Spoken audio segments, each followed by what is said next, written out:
Hello, everybody. Welcome back. It's Minecraft time again. We are back to work on. Is this gonna work? There we go. All right. Hello. We're back to work on the city. City of Nova Aquileia. The one we've been building for the last few months. This is what we have so far. Built up this neighborhood here called Dockside. All the way out to the main dock over there, and then we built up this mead hall, which used to be a castle according to the lore.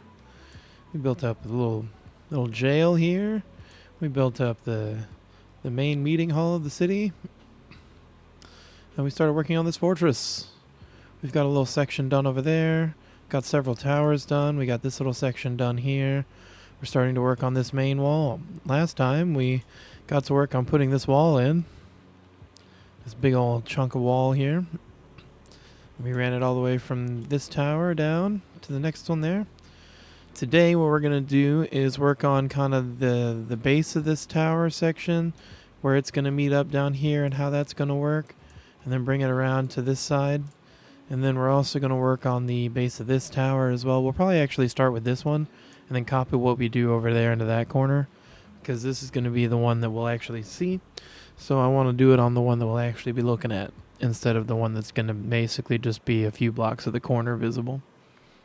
And then after we get that done, I think what I'm going to do next is probably just work on some more of this fortress area. I want to cut out that one tower down here. We realized we could kind of get rid of one of these towers, that one there, and just bring this wall straight across over here. So we'll do that after we finish up this little section down here that we were working on. And then we'll come back over here and work on some things in this space here. Depending on time, we'll probably have time for that. It's not going to be too crazy on what we're doing here. So I'm going to go ahead and empty my inventory real quick, or empty my hotbar real quick. I don't really save hotbars all that often. I have a couple saved, but I almost never use them. Because they just kind of wind up being in my way. Anyway, it just, it's just not as, I always want just one thing different than what I used before or what have you, and it just doesn't work out. So anyway, let's go ahead and look at what we've got here. We're going to use this same block palette that we've been using for this lower section for our little tower base here. So we'll go ahead and grab a little bit of that, the stuff that we know we're going to use. Let's see, I'll probably use that. I'll probably use this too. Okay, so our main structure is going to start here. And we need this corner part. So we're going to see just a little bit of this corner here as the bit that we need done. I don't want to work on that corner yet, but I'm going to go ahead and cut that out anyway. Okay, so we got our bits. We need to make this thing look nice and chunky. Want it to be stepped out again, probably 2 more times like we did here. But this we can do its own kind of little 8 block wide pattern, instead of doing this little tiny chunky thing like we did there, because this is its own thing. I think what we're gonna do initially, we're going to start with building up these corners. I'm actually gonna put it right here. We're gonna go, here's gonna be that.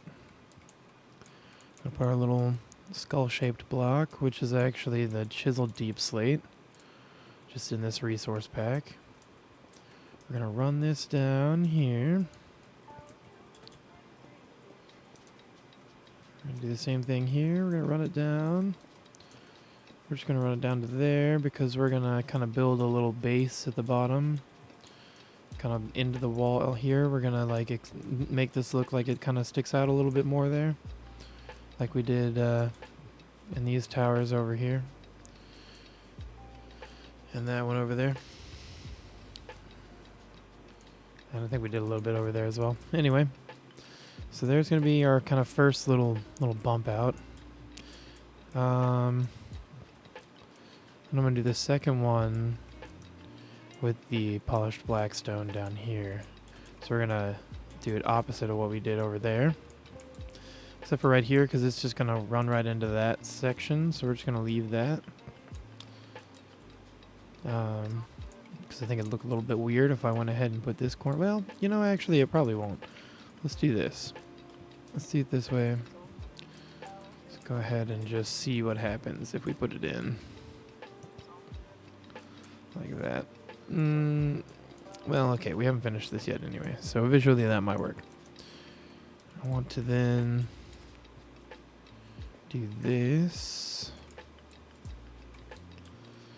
And then I want to get, let's get the red nether brick wall section. I'm gonna put that in right there. We're gonna put our deep slate thing, what is that called? The slab right there. So that's then gonna be here. Translated across, yep. Okay. We'll just bring that down.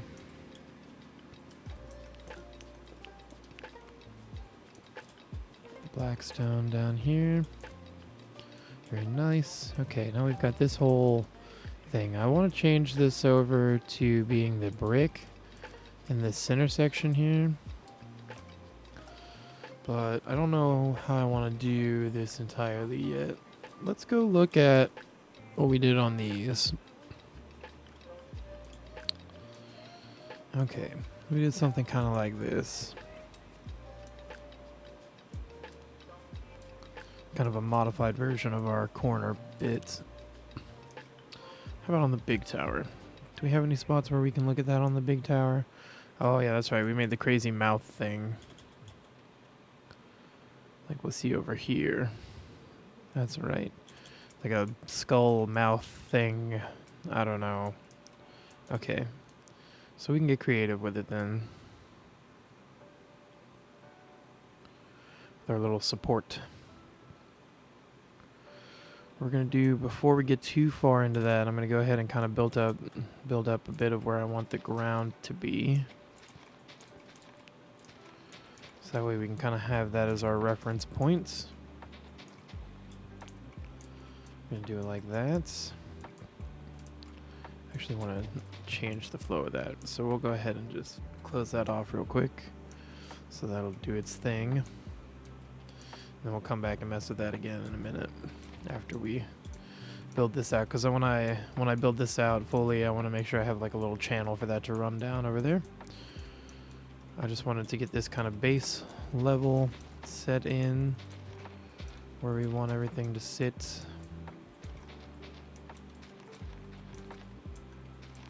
Gonna do something like that, I think. That looks good. Okay, now I want to go ahead and just rip out this whole thing down to here. Gonna swap it out for this. Do the same thing here. And we'll grab the excuse me, we'll grab the bricks, deep slate brick.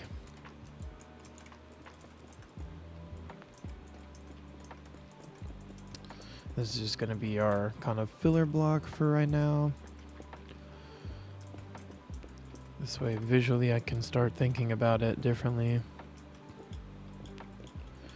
Kind of remembering where I want those colors to be in relation to each other. Okay, cool. I want to use these materials still. We've been using. I think I want to do here. Though, I think I want to do something like this. Just keep it very simple.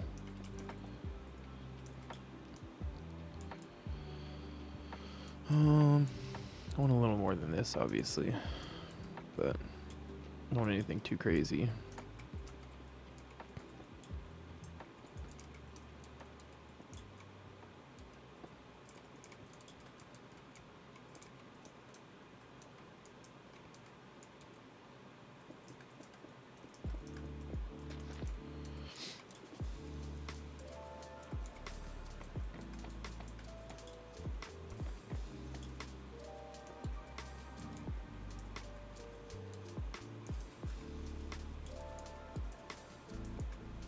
don't hate it, but I don't love it yet either.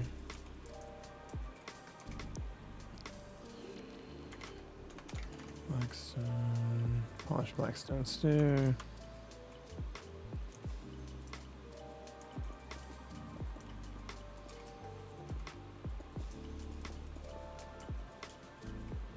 Just kind of do that maybe. I actually don't mind that at all. That's not bad.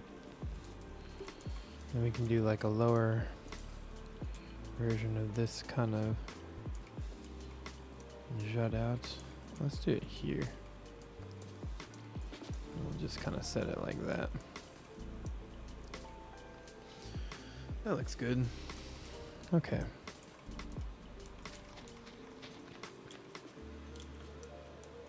Fill that out a little bit. We'll come in with the stone. Kind of build out the stonework here a little bit.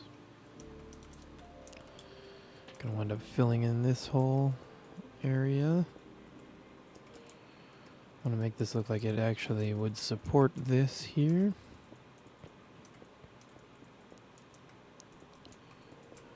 Okay. Gonna do kind of a little build out here of this space.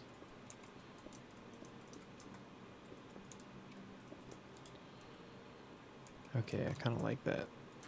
I don't like this being that way. Actually gonna come all the way up with that. Okay, that is a good start. It's not perfect, but it'll work for the start. I'm not gonna go full detailed with it like I did on these other ones just yet. Those have like stairs and slabs mixed in to make them look a lot smoother. We're not gonna do that just yet here. Just gonna have it like that. I rather like that. And now I need to copy this onto this side. Also, I don't think I like this being that way. I do like this block, but I don't know if I like it in that context. I think maybe I should do something like this instead. And then maybe I use the diorites here.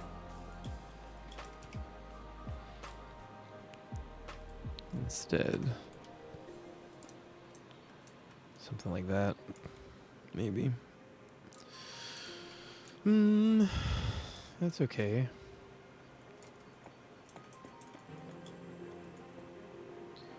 Potentially.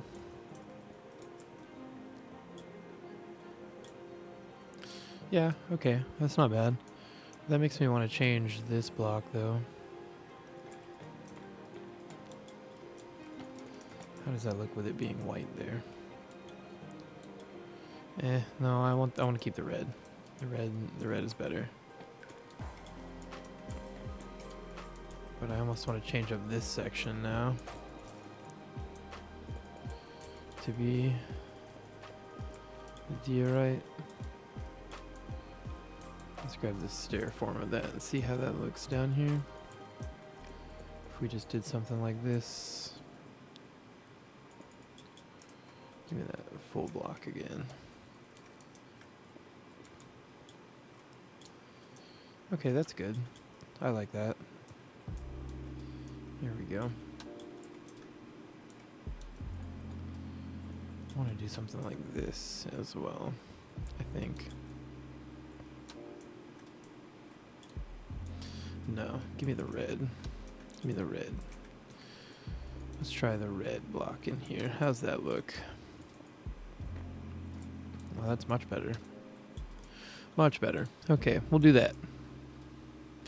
There we go. There's our there's our tower wall design, or our tower corner chunky block thing design.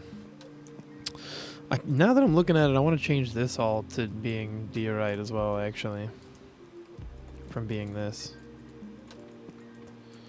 This whole section needs to just be all diorite. Diorite, whatever. I don't even know how to say it, whatever. That one block, the whitish gray one. I feel like I need to make this whole section like that.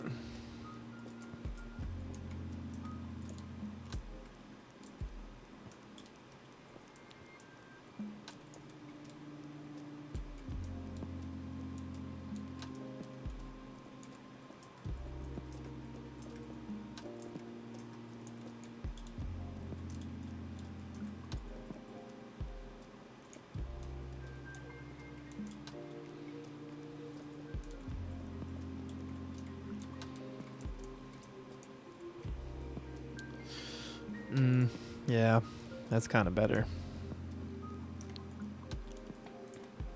I also kind of want to do something here.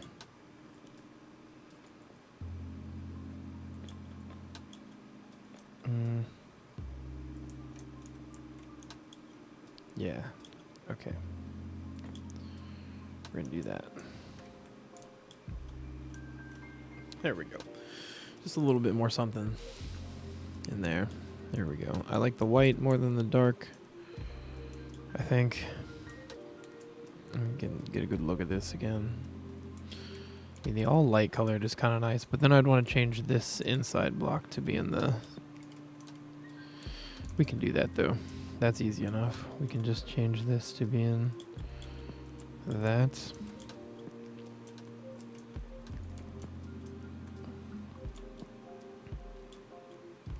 That looks a lot better. In context with everything as well. Actually, no, you know what it should be is it should be the... It should be Blackstone. Yes, there we go. That's better.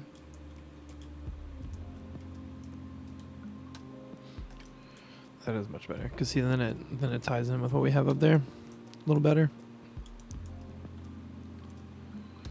Okay, cool.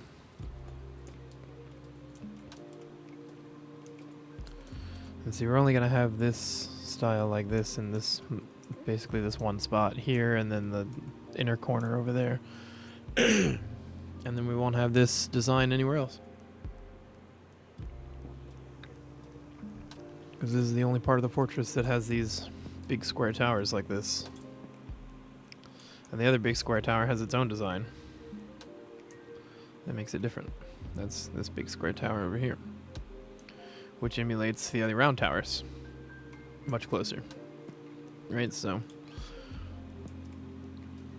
this tower, this corner section here is going to be unique compared to the rest of the fortress, but still obviously a part of it. Yeah. Okay.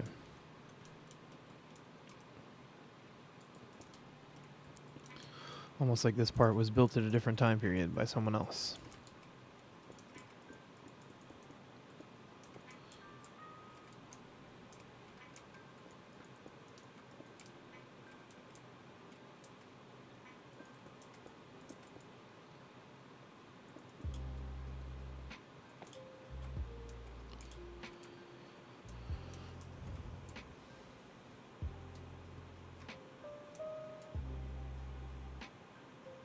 Okay, I like that. That's good. Now we got to do this section up to match. Easy enough, I guess. We'll see. Okay, I need... First off, I need to fill in all this with deep slate. I need to fill in this with that one. Fill in this with this one. Oops, that's not what I wanted.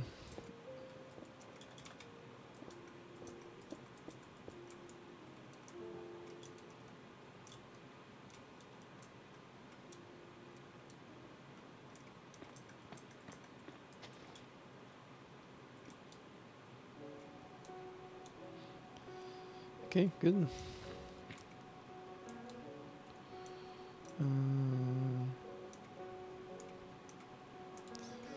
Yeah.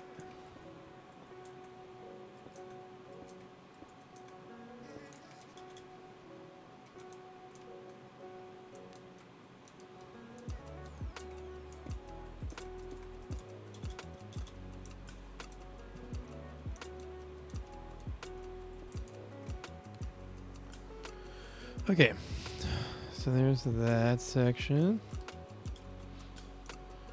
Okay, now we gotta go back to this. Chiseled one in there. There's a stair.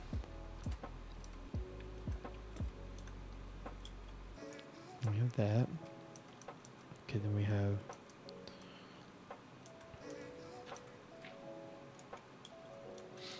Okay, here's what we're gonna do here.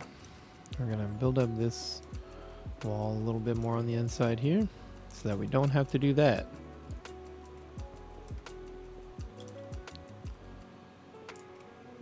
Okay. Give me a bucket. So I can adjust this a little bit. Just make that look like it's doing all of that. Okay, and then this is gonna come down. We want to put a channel for that in here. Right there. Okay. I don't like how it just becomes one thing. There, we'll do that. Sure. Maybe even have the land kind of come over like that.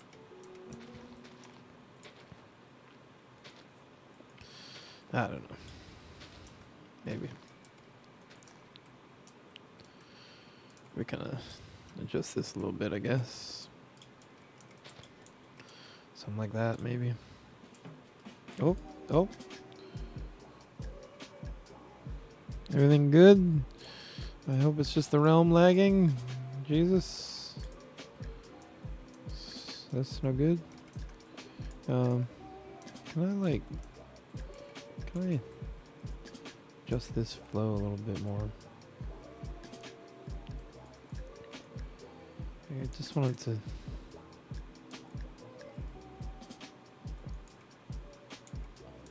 Okay. That's kind of what I was looking for. There we go. I guess I can probably just have that broken off right there. There we go. That's better. I don't need this like that anymore. Cut that back some. Okay, there we go. Cool. Neat. I want to like close up this whole cavern entrance. Is there anything back here useful? Oh yeah, I think I was going to use it for like a smuggling entrance of some kind. I guess I still kind of could. Okay, we're going to close this up. I want it to kind of look like there's a cliff in here though. I think it's kind of set back a little bit. We're going to leave the inside bit so we can do things with that from the other entrance that it has.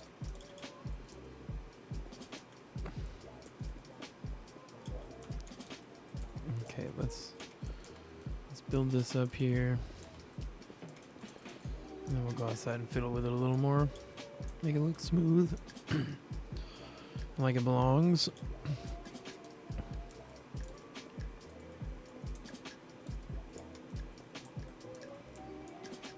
There we go. Kind of like it's been like that for a while.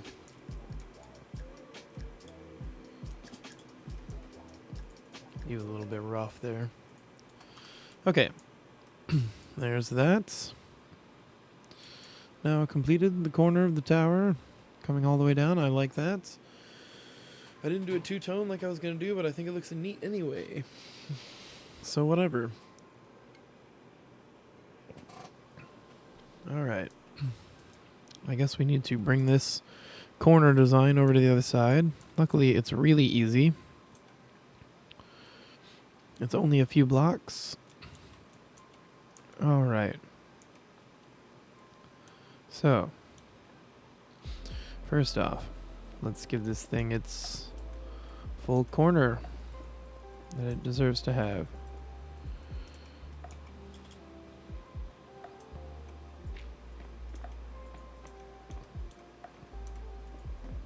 No, please. I wanted that there. Okay. Neat.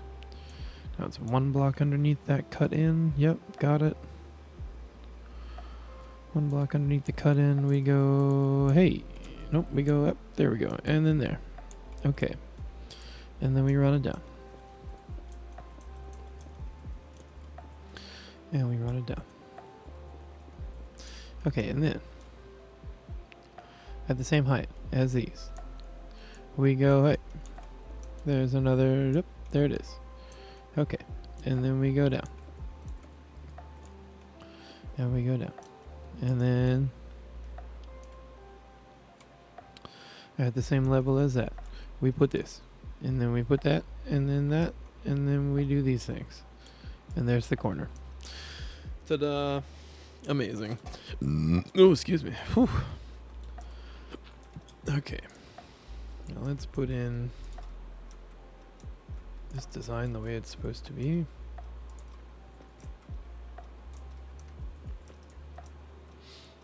Okay. Then over here we've got, what part of the design do I want this to be even? It's going to be this part now, because I said so. That means this part is here. And then that. And then this one. And then we do that thing. I guess I should do the bottom.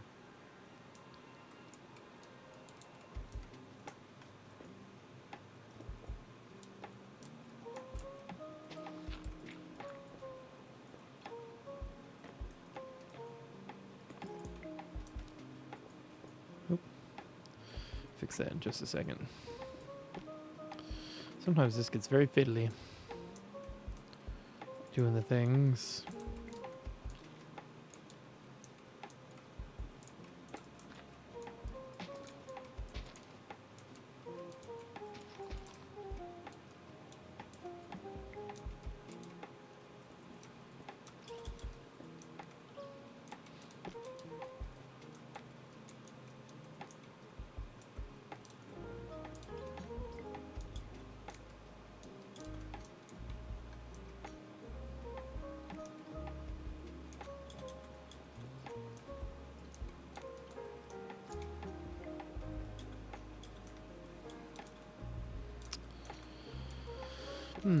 This seems like a dangerous place to wind up.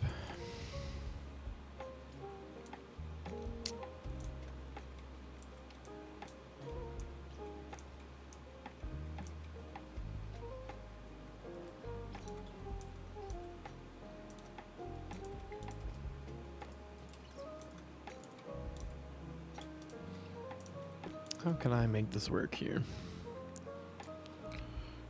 That doesn't really work either. But I'm just kind of ignoring it.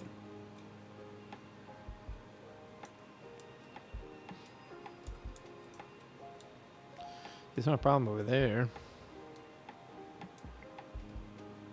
It's the way the pattern lines up.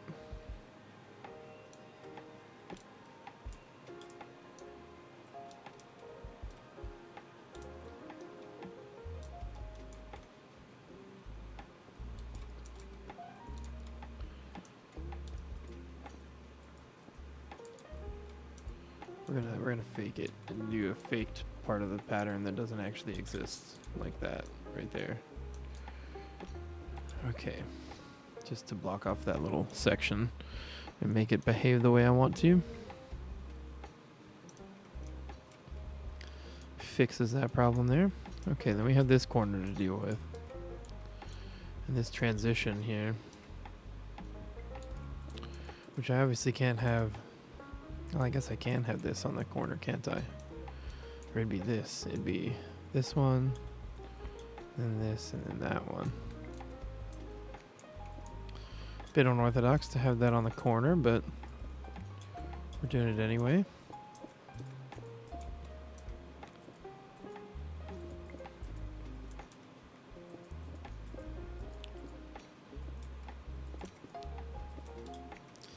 Hopefully once we're done, you honestly won't even notice anyway, because we'll have everything laid out in such a way.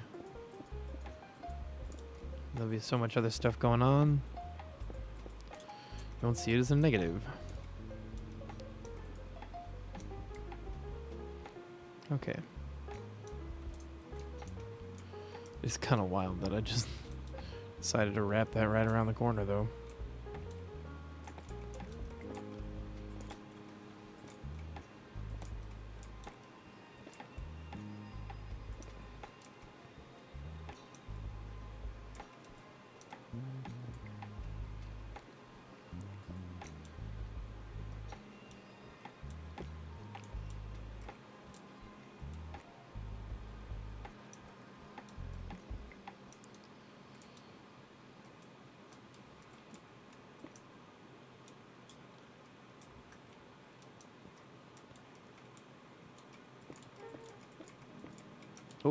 Not every other one. Or not every one, just every other one. Okay.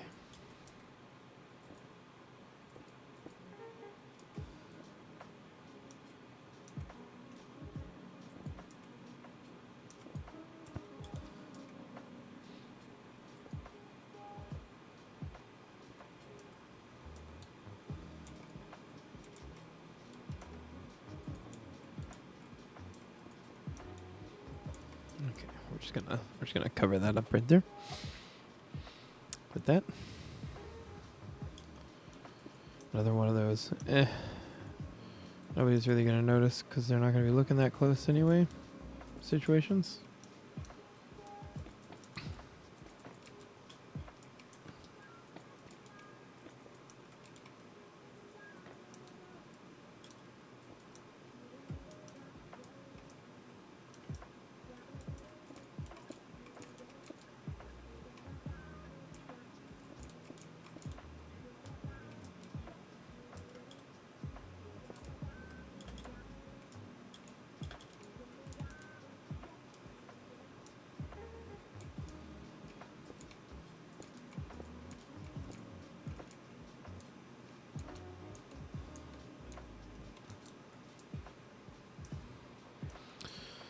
Okay.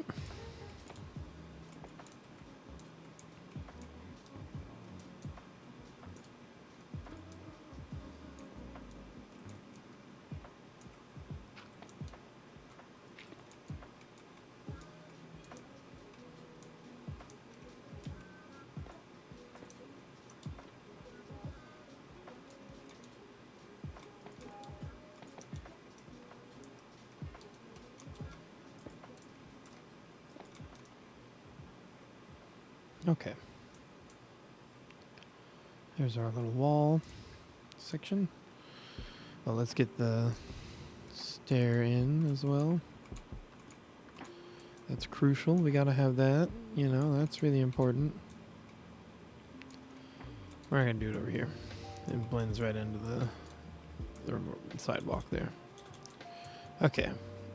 There we go. There's our castle wall and towers. All done up there. Everything all blended together now. Quite nicely, if I do say so myself. Quite happy with the way that's worked out. We've got our little fortress entrance. The tunnel that passes right underneath it. Which is why there's 2 gates, and the second one's the bigger one. Because you could totally blow up this entire gatehouse area. Or, you know, mess it up really bad. Anyway, you pass through here, you got all that side. Perfect. Okay, all the way up to the wall over here. Perfect. Outside's all done. Nicely detailed. All. Everything's all in there. Okay, wrapping all the way around and everything. Alright, fantastic. Time to go work on this little corner up here. Whee! Whee! We need to go cut down this tower and bring the wall between these two instead. So this tower we're eliminating. It's a great spot here next to the castle, this nice little flat spot, which is part of the reason why I put something here, but not actually necessary for the way this is set up in this corner. There's too many towers going on. Too many towers. We're going to remove a few. Keep in mind, each one of these towers that isn't finished yet will take me at least an hour to build. That is about the time that they take to go from just a shell to a fully finished tower. It's quite time consuming.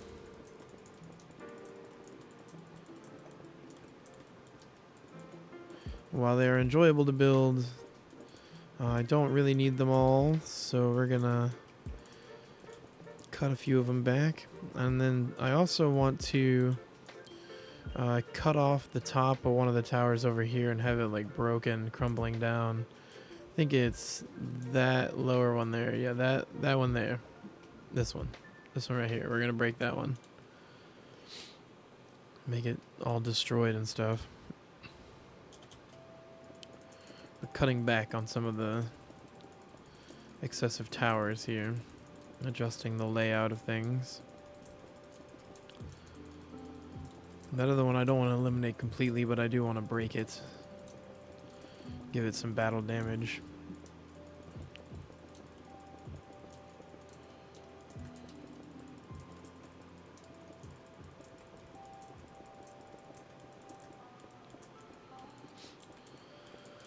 I'm really excited for this year, all the building projects we have going on. Really excited to get to the Undercity portion of this district of the city. I'm also very excited to get to... Hopefully I can have this area actually finished by the end of this year, and I can be moving on to another section of the city. There's a lot going on here in the area that we've been working on so far, and this whole kind of part of the city. But I very much want to get working on a couple other sections. We'll get there though. Not in too much of a rush. I want to at least have a little bit of all the districts kind of laid out by the end of this year, and a few buildings in each one. You know, not necessarily like fully fleshed out, but like the kind of central building for each district I want to have laid out. Potentially built, completed, but at least floor planned.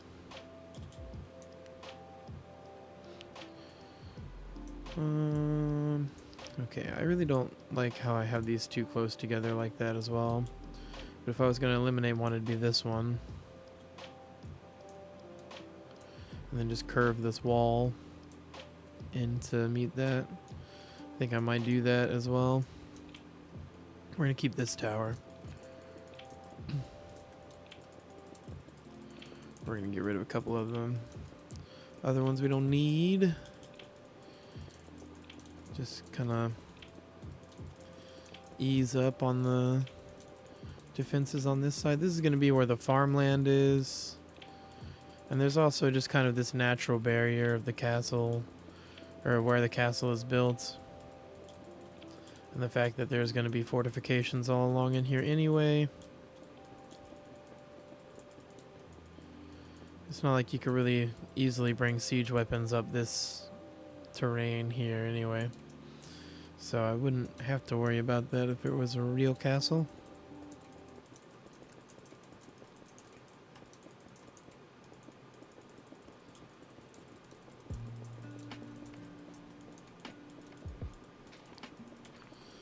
There's going to be a lot of terraforming and stuff around here once we actually get to detailing everything going on around the castle.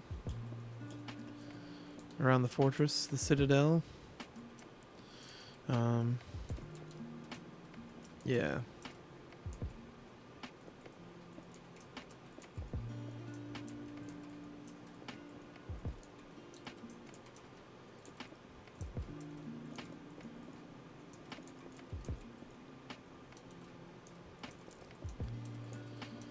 Okay.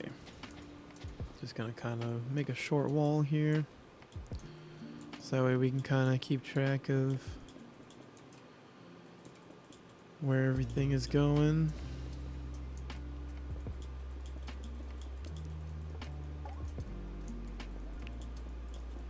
This probably won't be the final height for this wall section, you know, but just want to kind of put it in.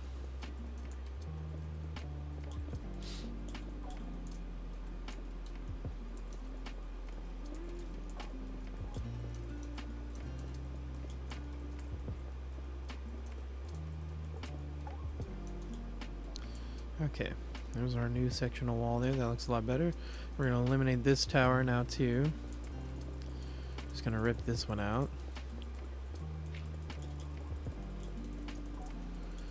Change up the whole arrangement of everything here.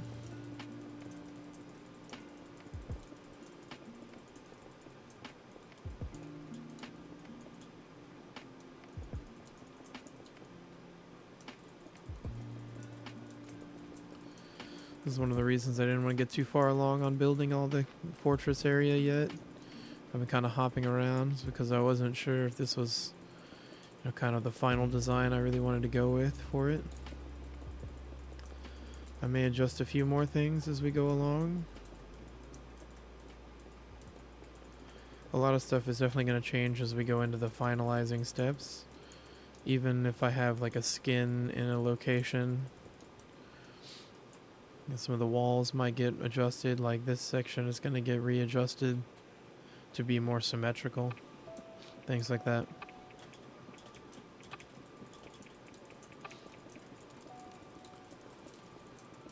Not that it needs to be symmetrical, I just want it to be for the way I'm trying to design it.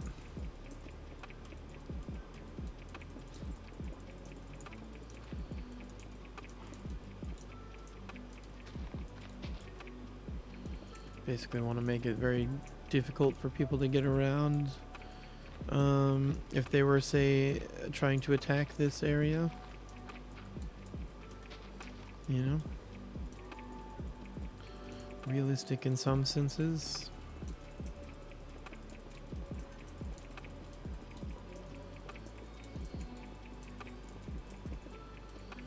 Anyway.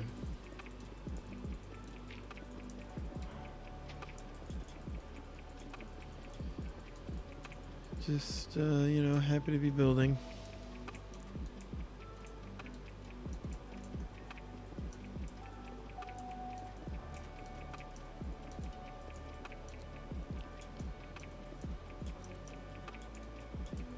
Gotta be honest with y'all though, I'm not in the best, you know, today not the best day. Not the best mental health day today.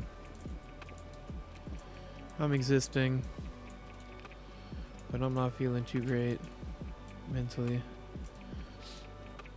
I'm here, but I don't feel very present. It's kind of the gist of it, basically. I'm just kind of cruising through life right now. Not in like a good way, but in just kind of a zoned out way.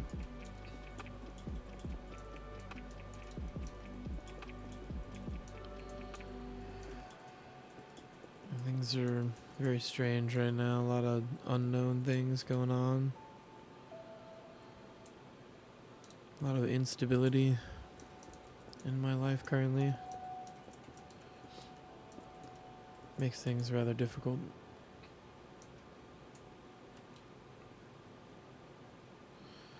But I try to figure out a way to get through it. Doing the best I can anyway. Sometimes that's the best we can do.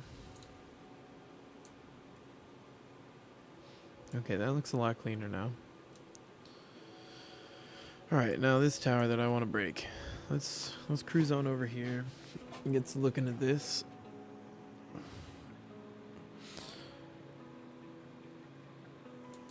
Alright.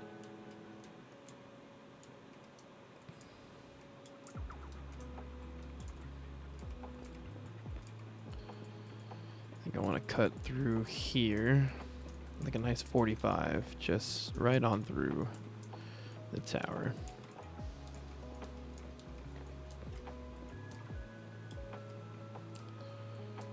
Okay, and then I want to kind of break it off over here. Okay.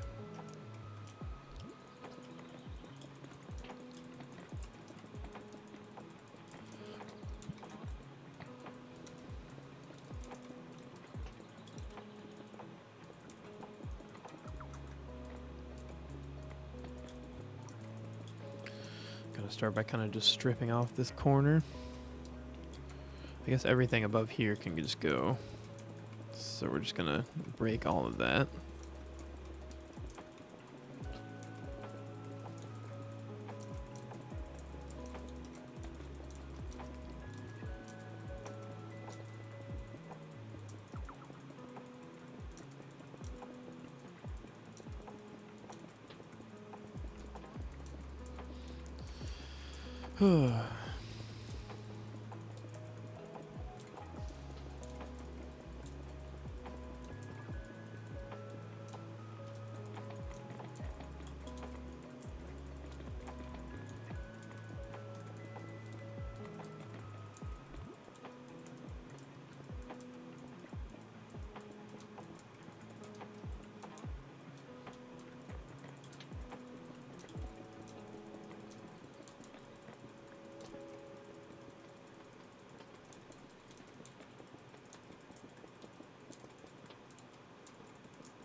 Okay.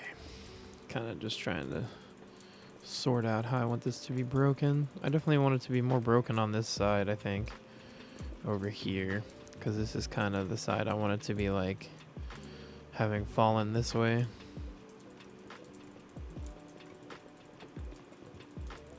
So I may have to rebuild a little bit more on this side. Kind of build it back up a little bit. We'll see. But then I have to take all of this and build it upside down in the water later. So that'll be fun. Because I don't use World Edit or any commands to build things. I do it all by hand. So we're going to be having a good old time trying to make it the same, but not. At least something creative. And not survival. That would be almost impossible. I mean, it'd be doable, but damn, it would suck.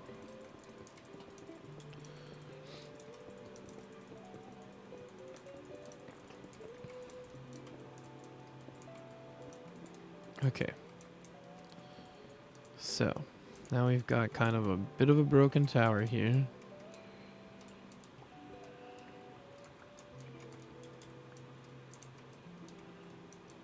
Alright, I definitely want to kind of build up a little more on this side. Build it back up. A little bit over here. Make it more like it's sheared off this way. Like that. And then I want to break that. And we want all this to be kind of messed up as well. Just going to take this whole wall down here. All that. We're going to break this structure.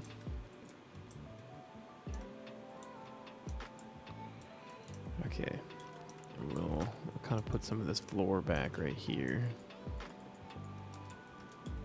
Like some of that actually survived. Okay. There we go. There's our kind of broken tower. I'm not going to build the other half today where it's like actually still, you know, we're not doing that today. I'm not getting to that part. But I did want to do that part. Do this bit.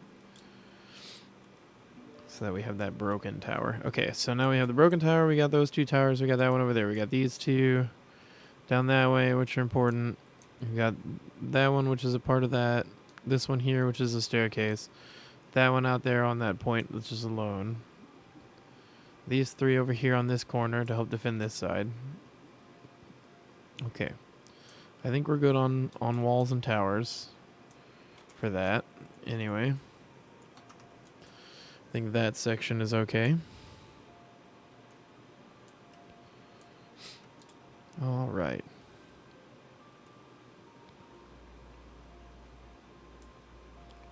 We're getting stuff built. We're getting there. We're getting somewhere. I don't know where, but somewhere. We're getting something done. Things are happening. We built a fortress wall. We tore down a tower. We've been building up this city. Okay, I need to clean up this area right here. I want to bring this wall back to this side here. So we're going to just strip everything here. This way. Which is fine. Easy, because this is all... Oops, didn't mean to throw that. This is all just kind of empty terraform anyway. Which I specifically did the way I did so that I could use the hollow spaces. And also just to make it faster to do. I wasn't going to sit there and do a fill. And since I'm not using commands, it's not going to be filled. Doing stuff the old-fashioned way with my hands.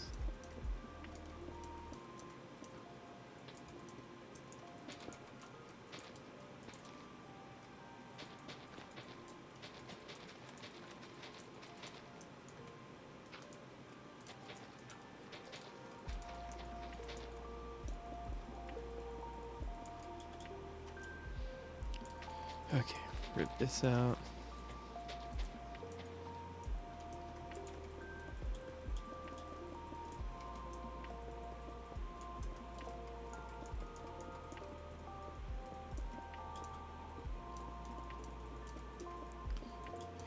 Can't decide which method is faster to build this wall. Probably this.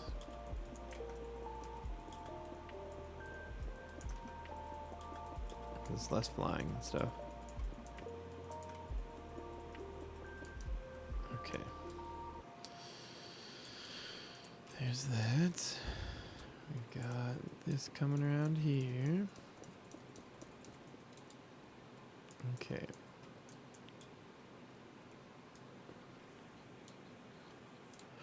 Now right here, I want to put in another staircase, like we have over here, but not as janky and weird as this one, which is just kind of in there.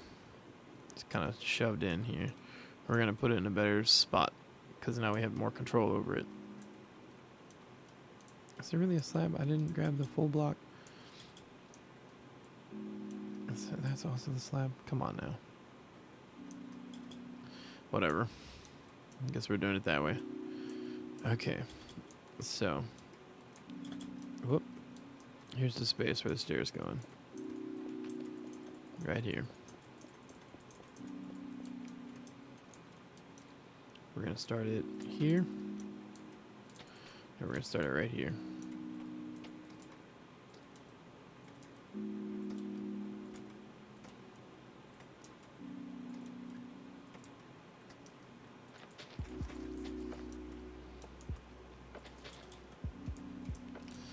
Actually, I want to do a thing. Just give me the damn full block. Okay, there we go. Right here, we're going to turn around and go this way.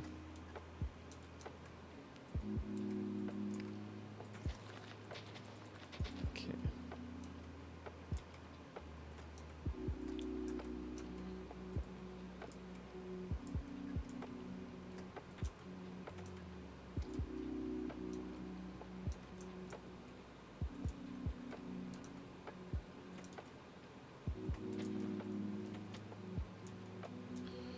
Neat.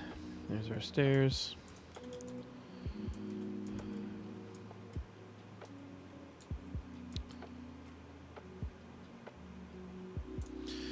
I'm gonna change it. I don't like where that wound up. What I want to do is have it line up with this. So what we're gonna do then instead, just gonna ruin all of this, everything over here. Okay. We've got this space to work in.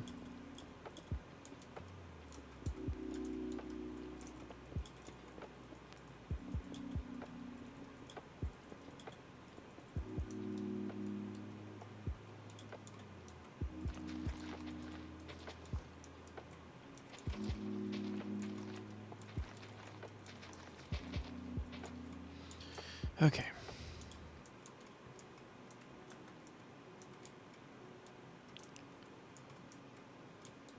So I can start here or here. Can't block this doorway. Can't block any of these. Can't make it too inconvenient.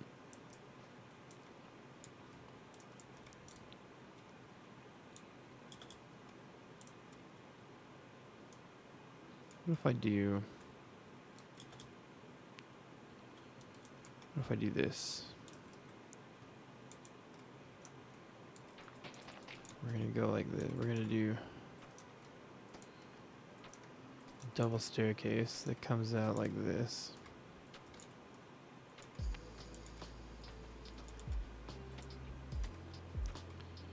We're gonna go halfway up. 2, 3, 4. 1, 2, 3, 4, 5, 6, 7, 8. Okay. Go halfway up, and then put in this. You know what? That's not gonna work because of the way the...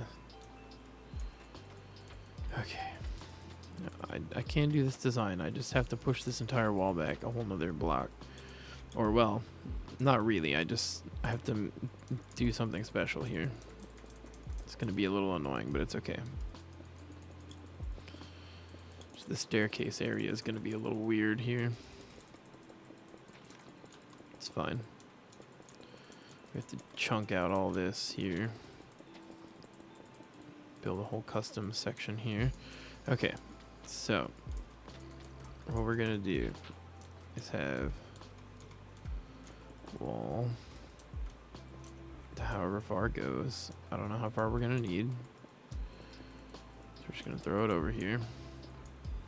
All right, and then it's gonna be 1, 2, 3, 4.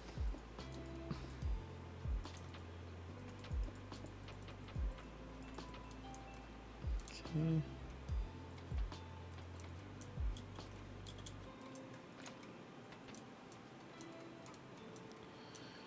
But see, this is where I can get creative now.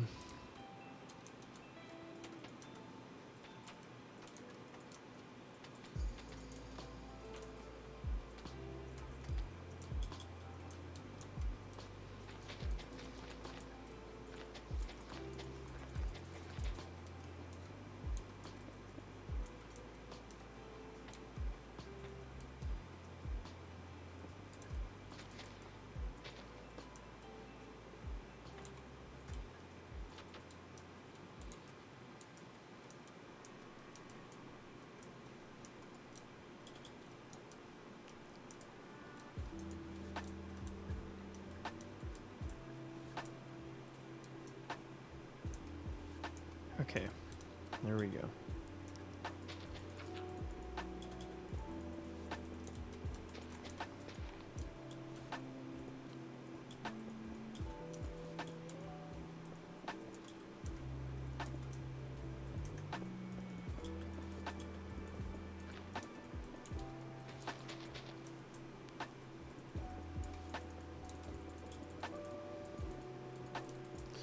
Okay. 1, 2, 3, 4.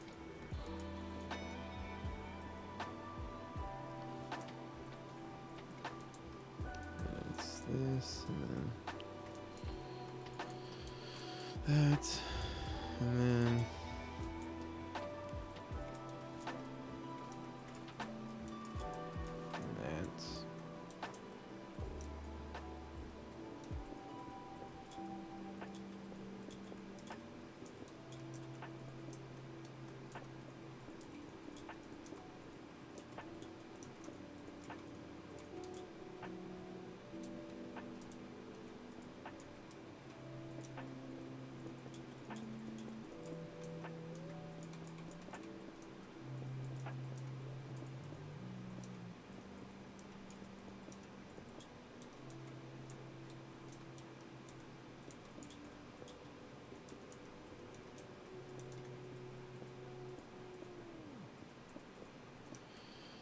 building up a big old staircase.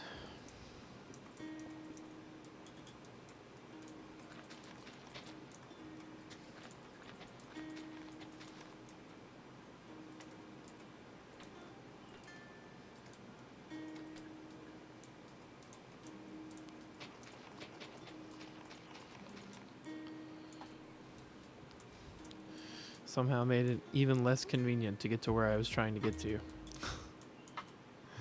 I love the way I do things sometimes. I need to make a staircase that makes it more convenient for me to get up to this castle gate tower. Let me just go ahead and make it the most inconvenient thing possible. Classic me.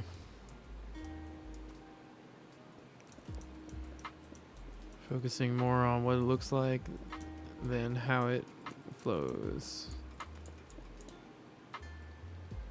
Well, really, it's okay though, because we can do this. Then we can just have it come around this way.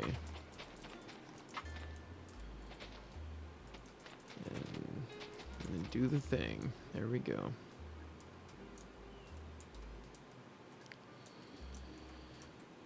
All right.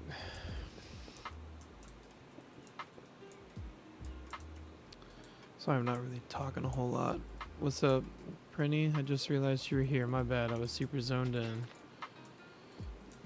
on the building. Howdy.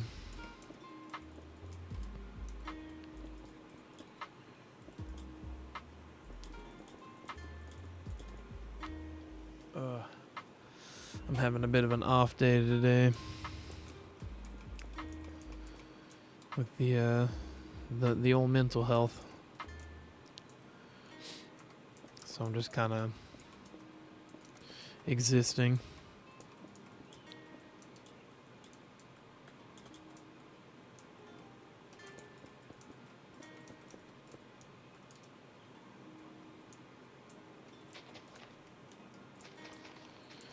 How are you doing over there? Yep. Yeah, I'm here, but not really present, if that makes sense.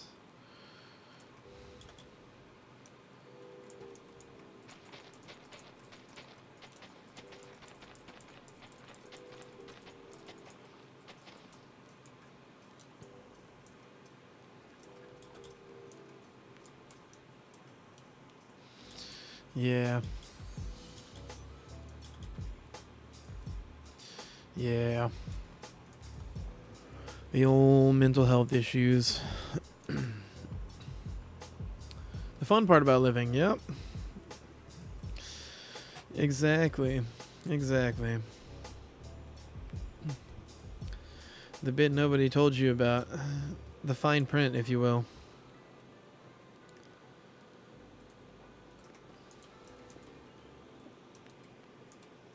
You doing alright? That's good.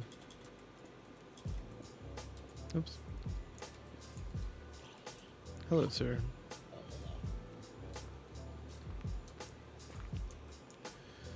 Haven't really slept much, but well, dude, I haven't been sleeping very much either.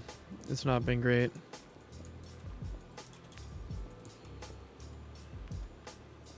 I can't really do anything about mine though.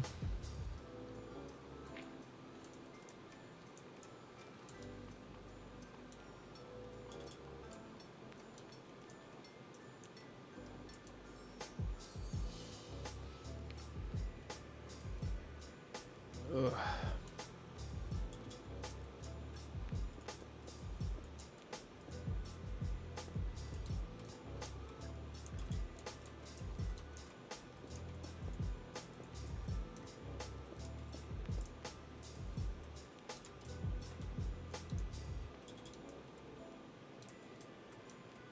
Only gets better as you age. Oh yeah. Absolutely.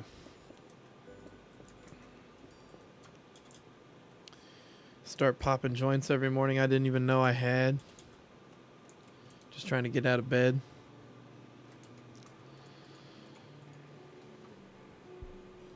You notice you have like a... Yeah, I was realizing there's like a big delay today. I haven't changed the setting on it. I think it's my internet connection though. It's been bad. And I had like a bit of a stutter earlier in the game. My ping is good, but that don't mean jack shit.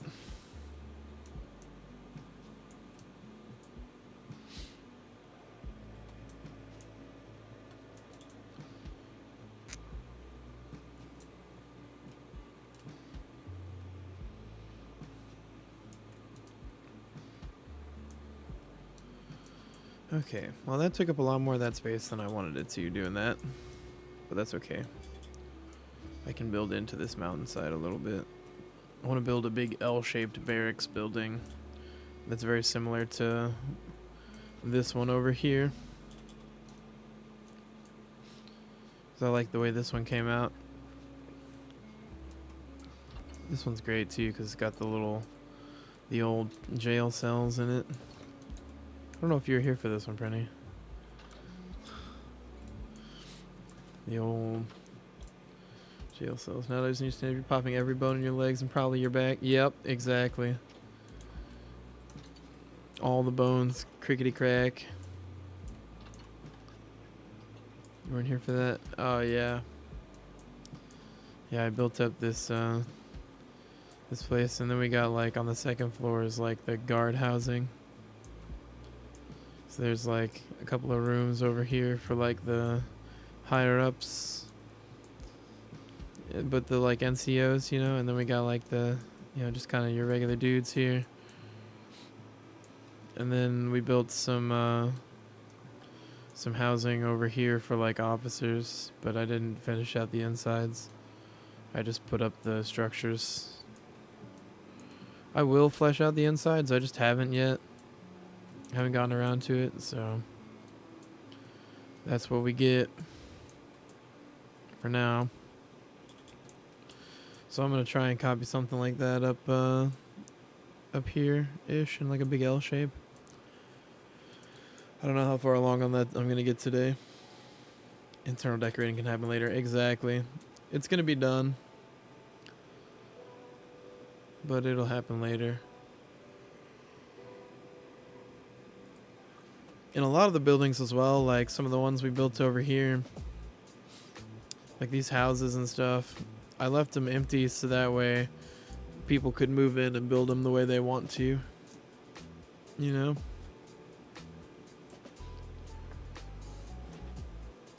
So yeah, I want to focus on the structures, but I also want to put at least like a little bit of interior decorating and stuff so I don't forget what it's supposed to be, you know?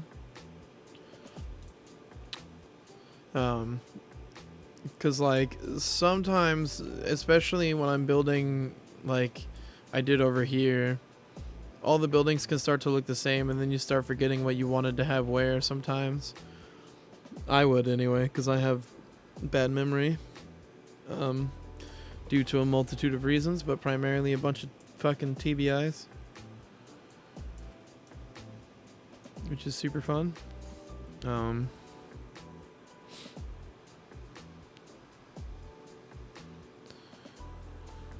think I just put signs on the buildings saying what they are? See, I've done that before, and I do that sometimes.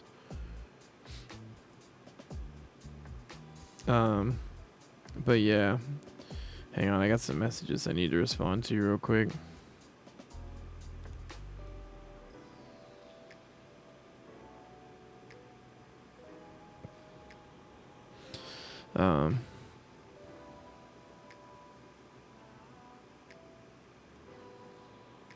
Okay. Where was I? What was I talking about? Oh, signs on buildings and stuff, right? Yeah, I've done that sometimes, but I prefer to just get at least some of the internal stuff done. So that way it's like functional. I'm not necessarily going to give everything like a full interior like I did with this, where it's like all decorated fully and everything. This is like a bit much for everything. But I will try to get some stuff in, at least. You know, minor exceptions being like this building, I definitely did the interior of, because that's important to have the flow of everything right. Gotta have the interior of this one. Stuff like that. But there are times where I can skip it. Like I didn't really do the interiors of these towers. I did structure wise. You know, I mean, there's like all the walls and the staircases and stuff, but I didn't do like any like placement of barrels with things or like any final detailing or anything. I will probably at some point, but a lot of it isn't going to be done up that way. I'm just realizing I didn't put like the top sections on this tower like I'm supposed to, like over here. So I'm gonna go ahead and do that real quick while I'm thinking about it. Oh wait, I need the roof block. Got like a few years to do it. Yeah, pretty much. I just hope I'm still around in a few years to be doing it. if I'm being honest.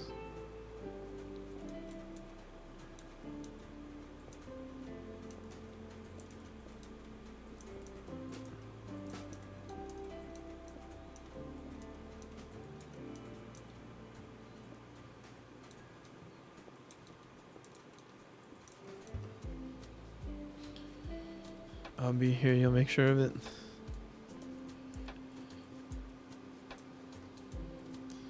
I'm certainly gonna try to be.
I don't like this being here.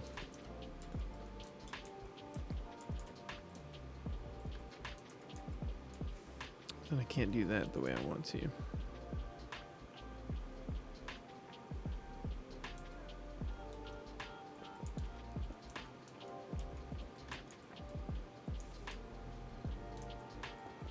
Oops. Yeah. This isn't great here. I can kind of improve it here by doing this kind of thing.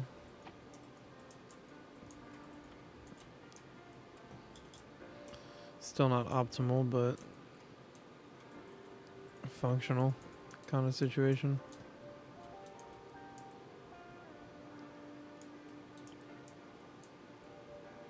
It's actually not too bad. That's tolerable. Okay. Oh, I didn't mean to get rid of that. Nope. With the soul lantern. There we go.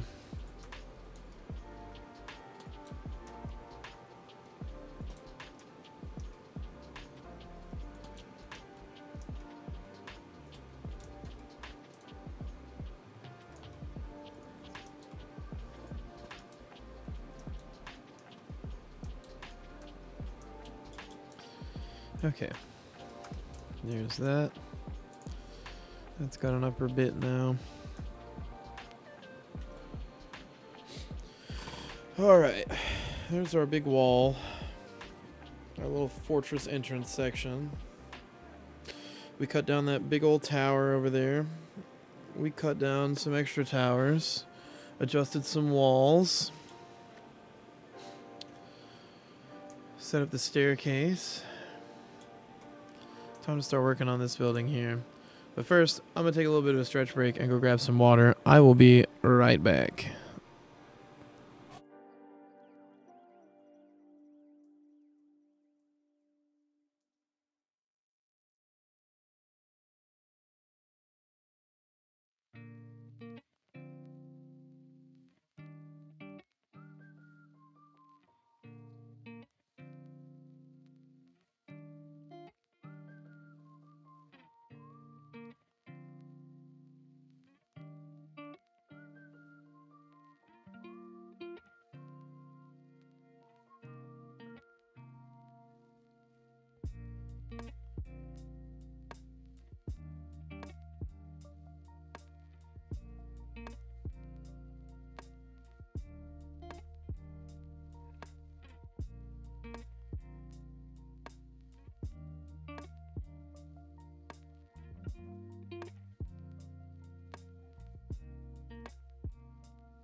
Okay.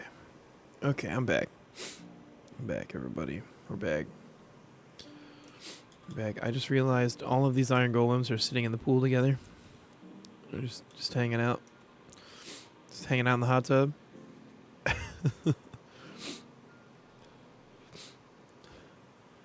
Black camera. Oh, my camera's black. Oh, I forgot to open the shutter back up. Yeah, there we go. Thank you. Thank you. Appreciate it. Okay. I do that all the time. Just forget. Oh, I'm bad about that. Okay. Floor plan. Let's get more like an L shape. I want to make sure I leave a couple of blocks of space for detailing and just for some stuff outside. This building can be big, it's fine. I don't really care how big it is, actually. I used to have the camera on me. I use the camera a lot when I'm in Discord calls.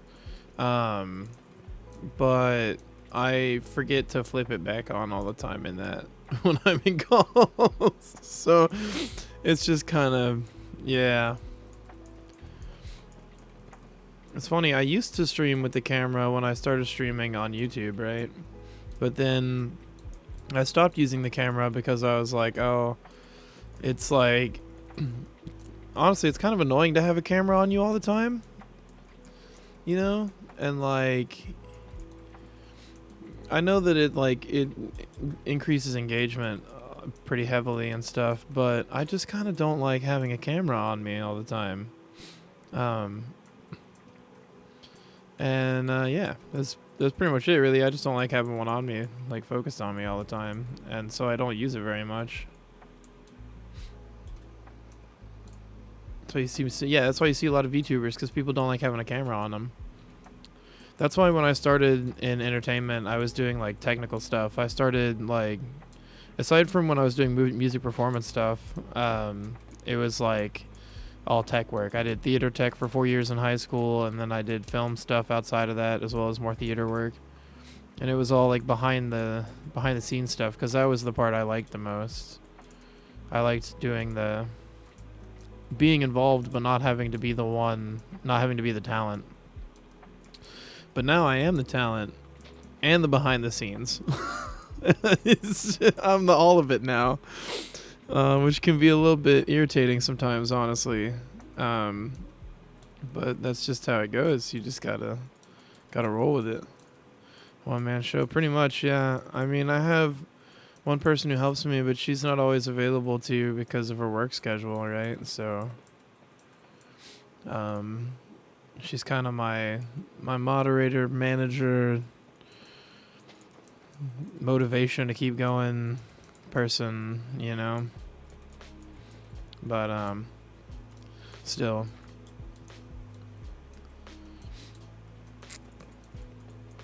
it can still be hard sometimes, because it is primarily just me.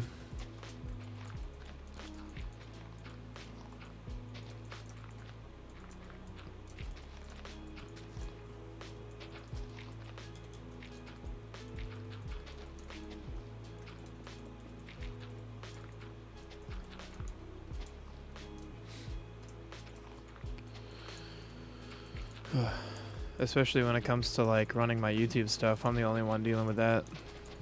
I don't have anybody else with access to that. I don't have an editor. I do have a friend who offered to edit for me, and I just haven't gotten around to sending him any footage clips or anything, and I kind of feel bad about that. But I just hadn't really taken the time to do that, which is entirely on me. Something I may do at some point, so that way I can get some kind of clips of my stuff to put up. I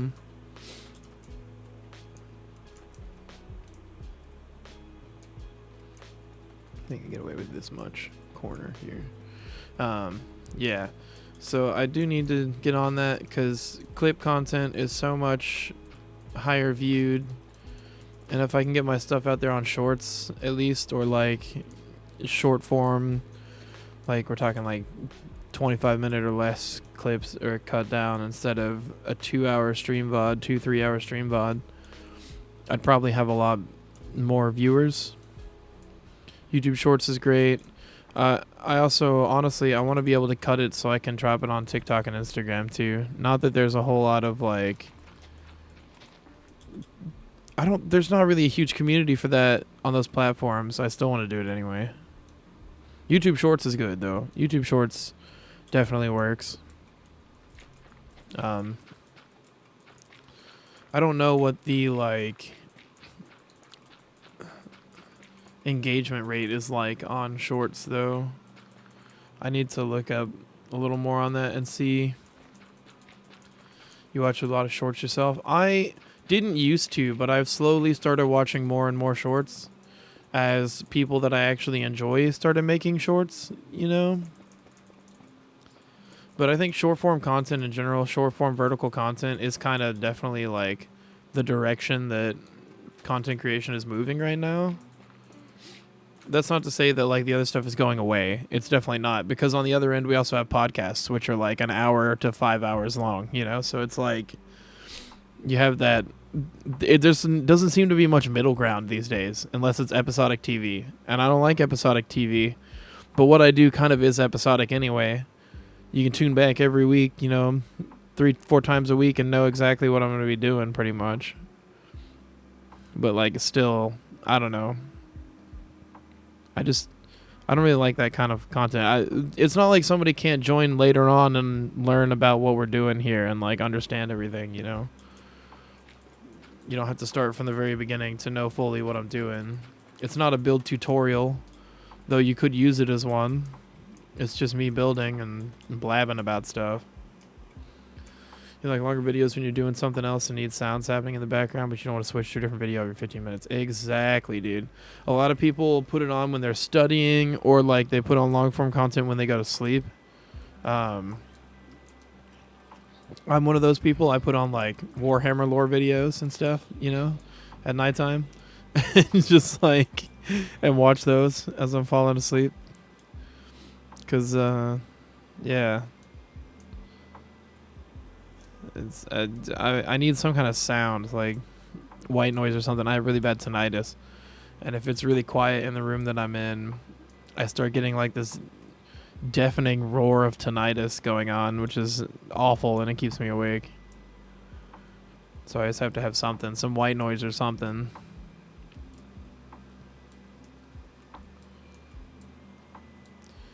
YouTube Shorts is great for lunch break at work and you need some quick content to watch. Exactly. And you can just kind of scroll through it aimlessly while you eat your food or whatever. Or just relax if you're not, you know, whatever it might be.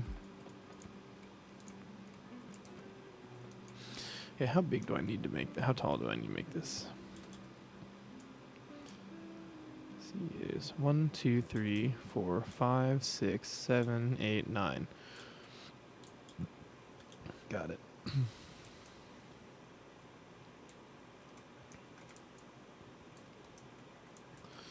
1, 2, 3, 4, 5, 6, 7, 8, 9.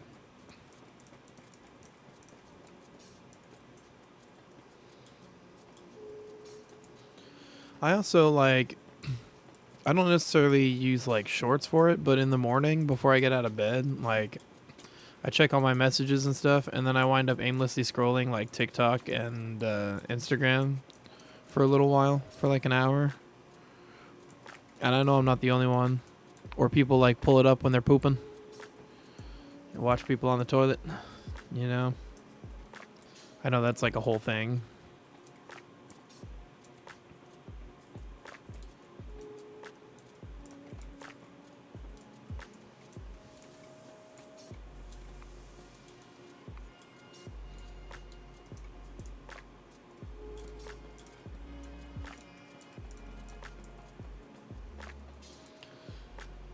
Call myself for bringing your phone on the toilet. Dude, yeah. Most people don't clean their phones very much, and they like go sit on the toilet with their phone, and then they go put it in their pocket and then go off to eat, and then they pull out their phone when they're at the dinner table or when they're at the movie theater and about to eat some popcorn, and they just were watching shit on their phone in the toilet. It's like bro. Yeah, phones are the most unsanitary thing, dude. I worked in food service for a long time as a delivery driver. for a while, and then I worked in catering, and I worked in a sandwich shop. Like, the amount of times that people wouldn't think about it and would just grab their phone and then try to, like, go make somebody's food, and we'd have to be like, yo, what are you doing? You can't, like, you gotta go wash your hands and change your gloves. Like, no, stop that. It's so ridiculous, man. People just literally don't even think about it. They just do, and then they're like, oh, I didn't realize. And it's like, yeah, no shit. That's why we're telling you.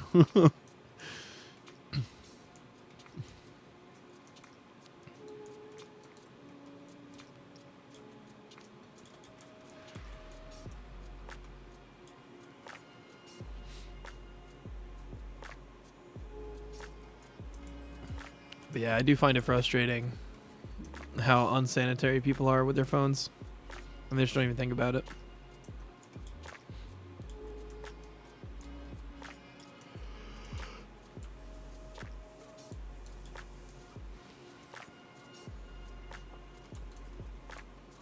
In general, to be honest, yeah, dude, in general, people just aren't sanitary. That's correct.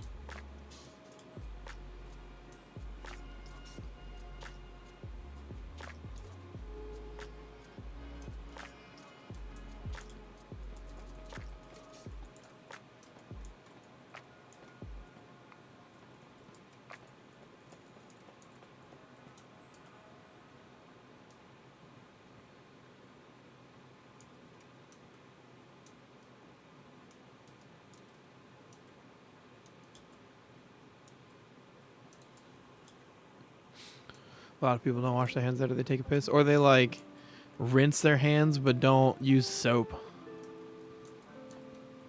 I've seen that so many times in, like, public bathrooms. You see a dude, like, wash his hands and then just, like, rinse them off and shake them off and then just, like, dry them on his pants and walk out. And you're like, bro, that's not, that doesn't count, dude. Like, you gotta actually wash them. Ugh. It's so awful, dude.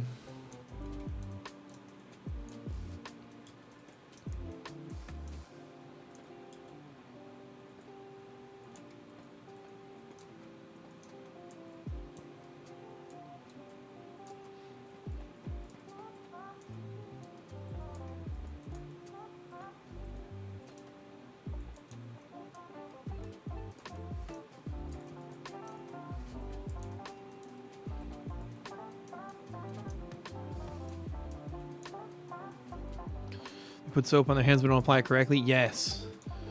Or they just, like, half-ass everything. Dude, always had to call people out like that when I worked food service, man. Especially in the catering kitchen. The amount of people who just wouldn't change their gloves often enough or wash their hands, dude, was so bad. It's a daily occurrence for some of them.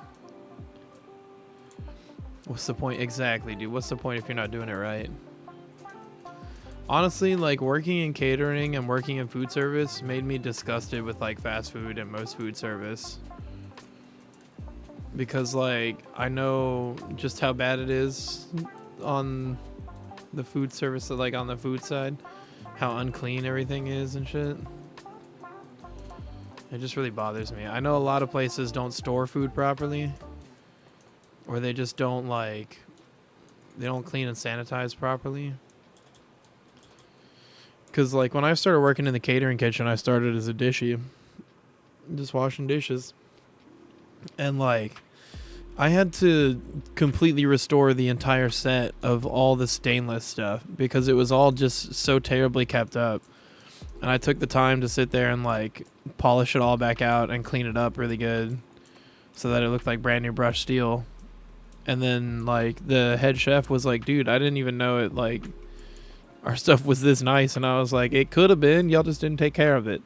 I think it's worse nowadays because you feel that this generation of workers just don't care about working. Dude, yeah.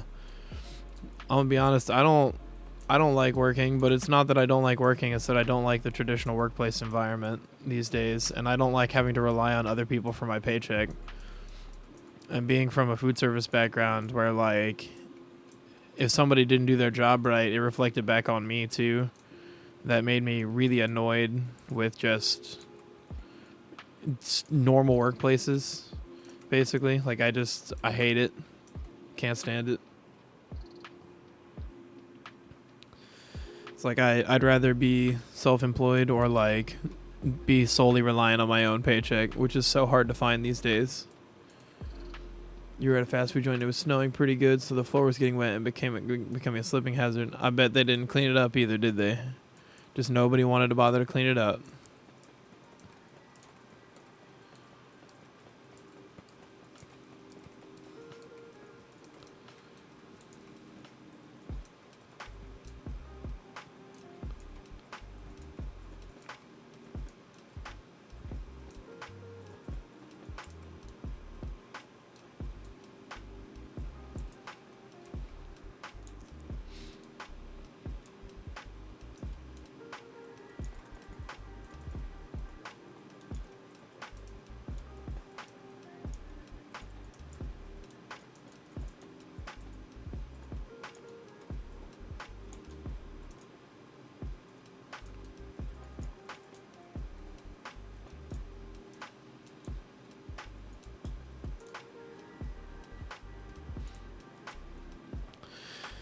Cause like I've encountered that kind of person in my jobs before, where they just like don't want to do their shit.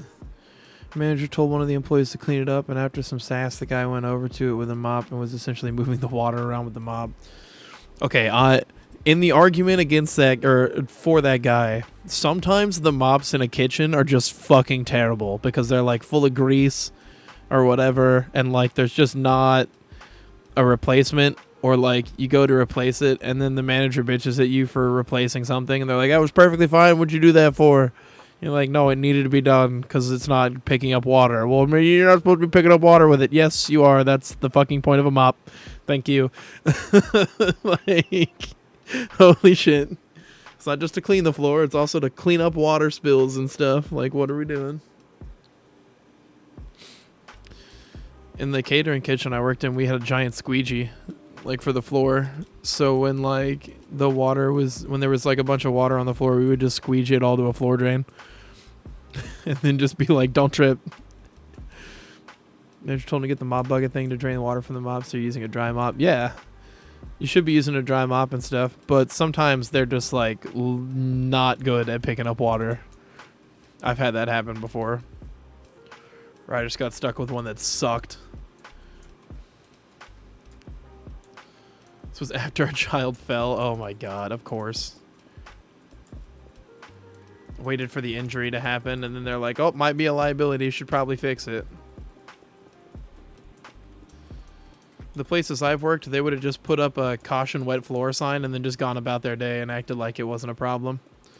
Like, legit. And one of them, to be fair, one of the places I worked, we were very short-staffed most of the time, so we didn't have somebody to do that kind of thing. They had a caution sign, that was it. Yeah, that sounds about right.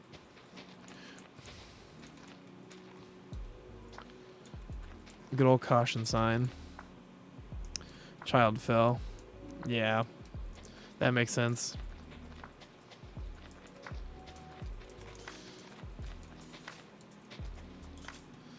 Bet that kid was running, though. Doing what they weren't supposed to. Gonna blame it on the kid, because I bet it was the kid's fault. The amount of times I've seen kids do something stupid, and then the parents try to blame it on other people.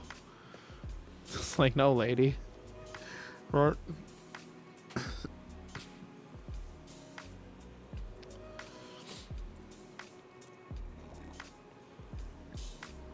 I saw the kid fall. You didn't see what happened prior to that. That's fair.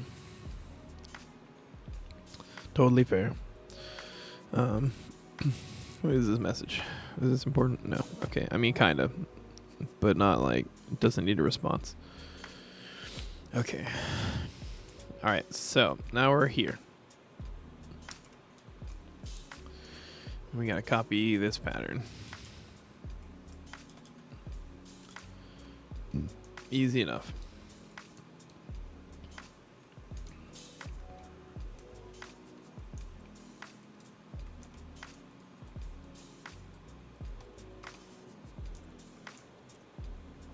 Okay, so here's our kind of door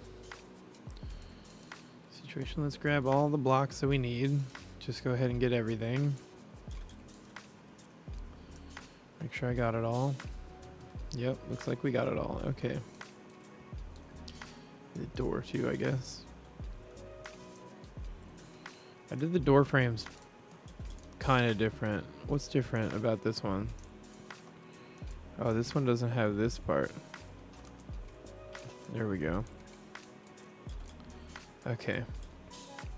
And we're gonna do the same pattern. I think I have a picture of that on my phone that I can pull up so I don't have to keep flying back over here. Okay, well, that's the tower I was just building. That's my friend's Christmas tree. Bunch of screenshots. More screenshots. Pictures. There it is. Okay. Okay, that's before I made modifications, but that's fine. Okay, so it looks like these, where I have these double windows, are going to have to get changed. It's okay. I'll just put it right back to this.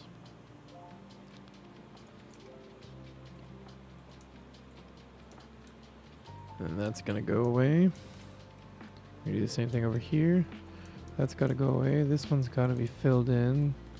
This one's got to be filled in. We can move that over there. This side, we'll just leave it alone. You only eat fast food once in a while. Yeah, that's fair. I mean, that's the right way to do it too. You shouldn't be eating it all the time anyway. It's not healthy. It's not good for you. I do need to fly over here and look at this corner. What did I do for this corner designs? Okay, I did replace the corner block with the... Okay.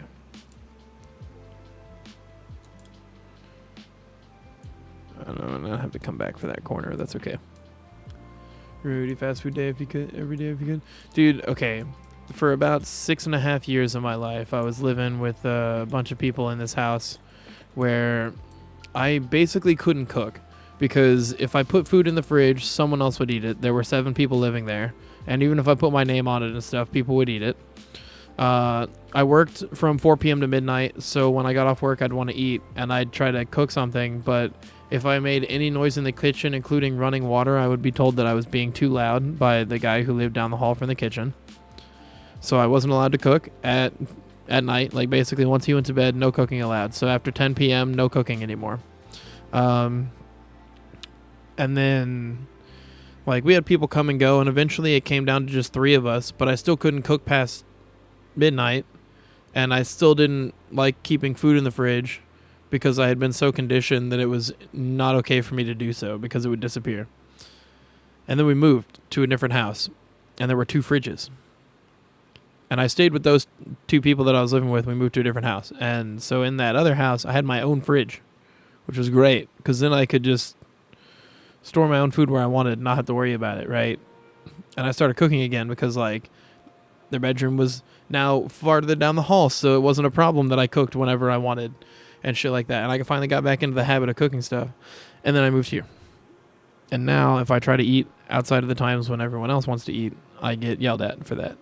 Or if I try to cook something and somebody's planning something, I get yelled at for that.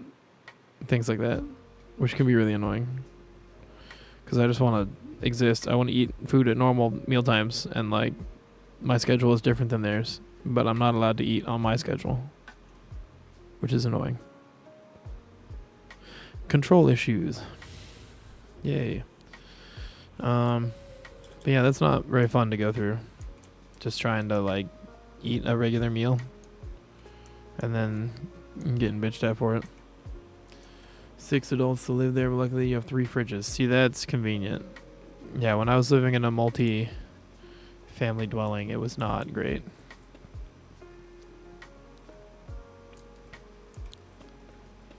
Because we didn't have that many fridges to begin with.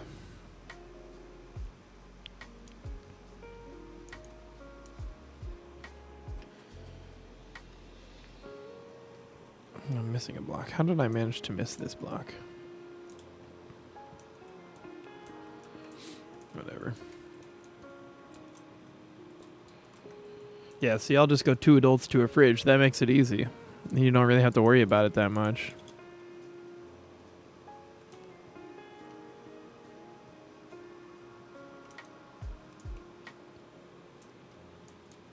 Two upstairs, 2 on the ground floor, and 2 in the basement, which each floor has a fridge. See, that's convenient right there.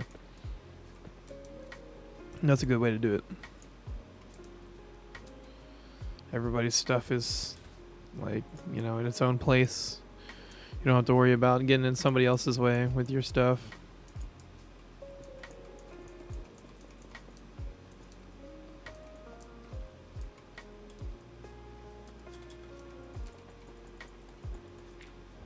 Oops.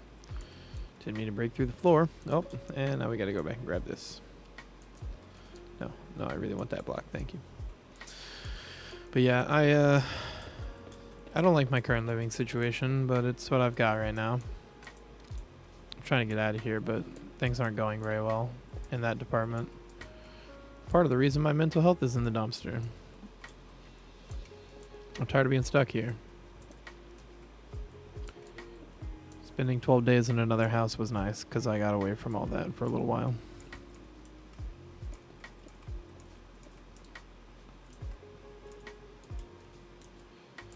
But I can't escape it forever. So, you know.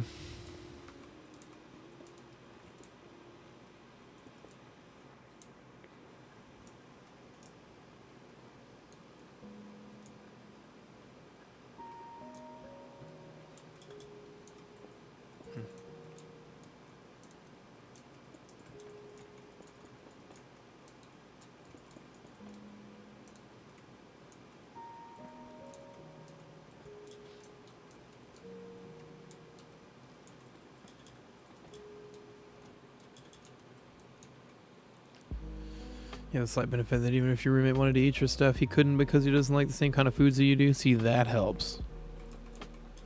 Yeah, that makes a difference.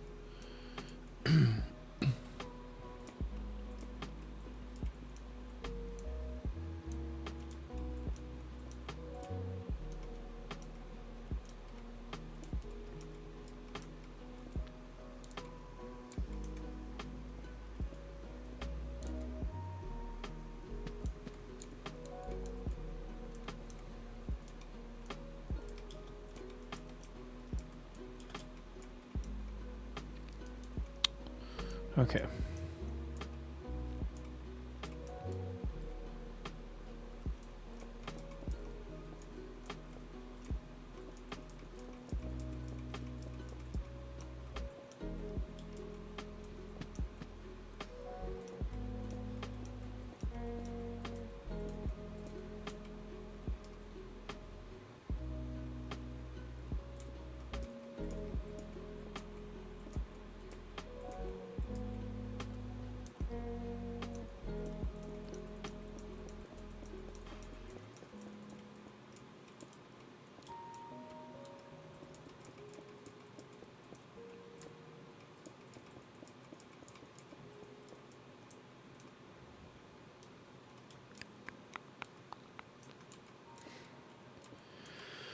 Okay, get this in here, put that there. There we go. There's the corner. Do the other side. Get that corner. These might be a little bit close here. We'll deal with that when the time comes. We might wind up making like a little thing across the corner here to into there.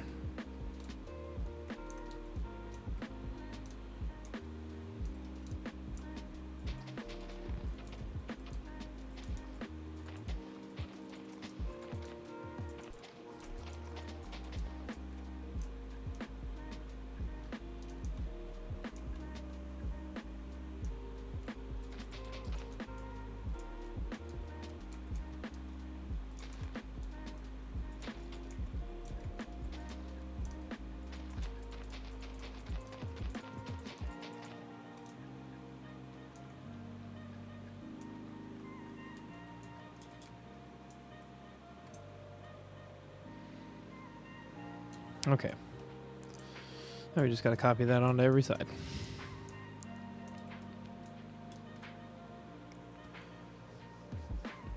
Ugh.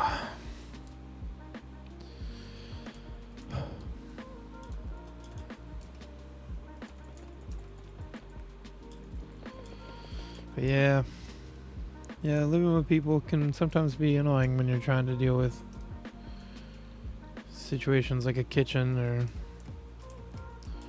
shared bathrooms suck too. When you get stuck having to do that. Oh, hate that.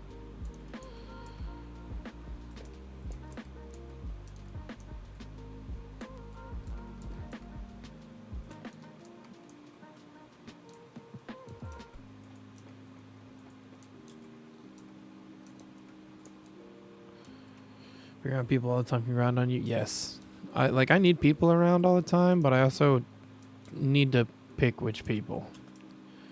Being forced into a certain group of people all the time is not fun.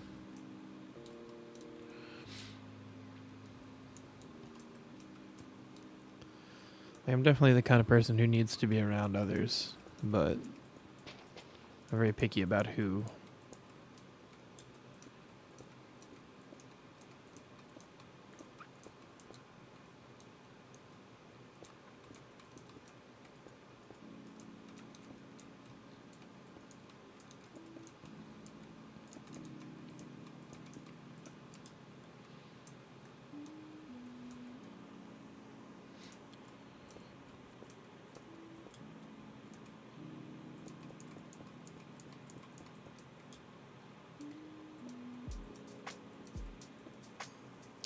It's like a lot of people wind up draining all my energy pretty quick, and that can be really frustrating. I'm not one of those kind of people who like recharges their social battery by being around others. Like being around others, but even if you're not, you can get the same satisfaction by just chatting with people on Twitch. Yeah, that helps. It definitely does.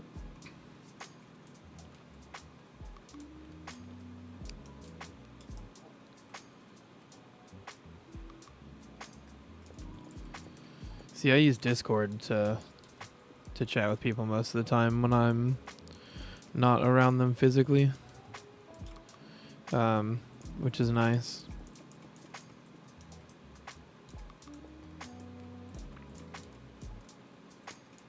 Wait, is this? That is a full ring of... Okay.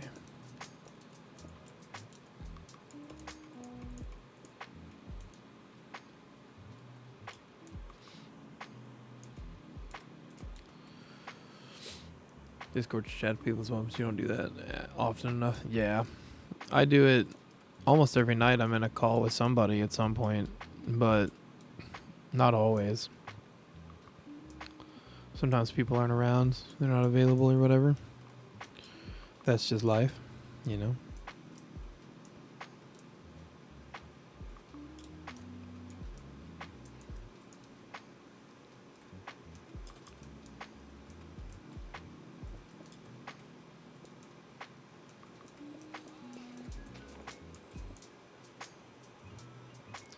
Getting people to hang out is like pulling teeth, dude. It definitely can be. It feels like sometimes. It can definitely be rough.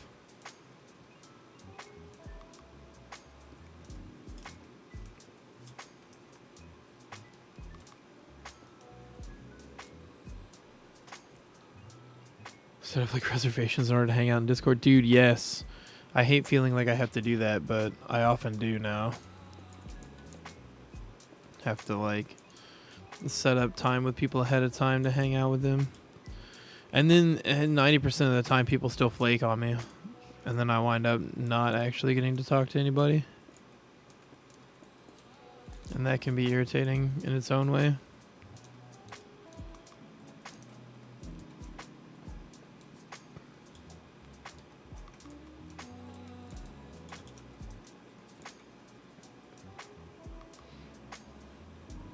Yeah, exactly.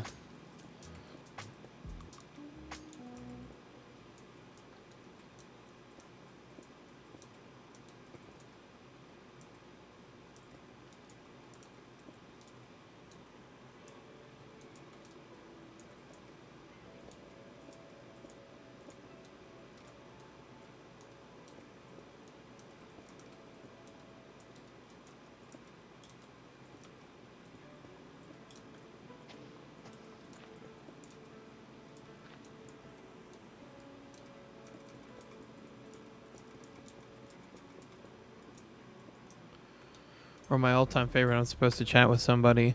They chat with me for 5 minutes and they're like, oh, gotta go. I'm actually gonna go do this thing with someone else for 3 hours. And then by the time they hit you back up, you're like, I gotta go to sleep or go do this other thing. And it's like, well, fuck's sake. Went through all this effort to try and set something up and then you still just kind of dip.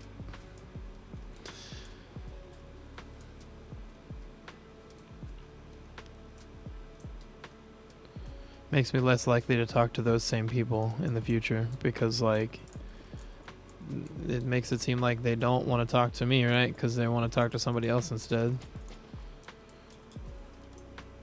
We miss the most of being able to just walk to the hobby store and hanging out with random people to play games with. Dude, I never got that kind of experience when I was growing up because there wasn't like a local hobby shop that was within walking distance to me. And then, like, when I did finally have that kind of experience, I was like much older, and the people who were around were like infuriating to interact with because they were just like those kind of people who like acted like everything you did was wrong all the time, even if you were following the rules to a T or whatever. It's like, bro, come on, like, chill out. We're playing a card game, relax. Or whatever, you know.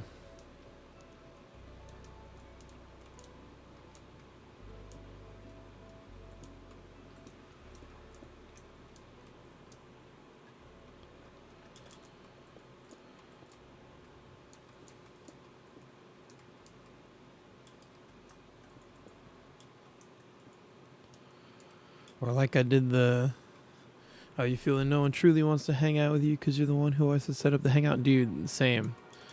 And then, like, if I don't talk to people, they just don't talk to me.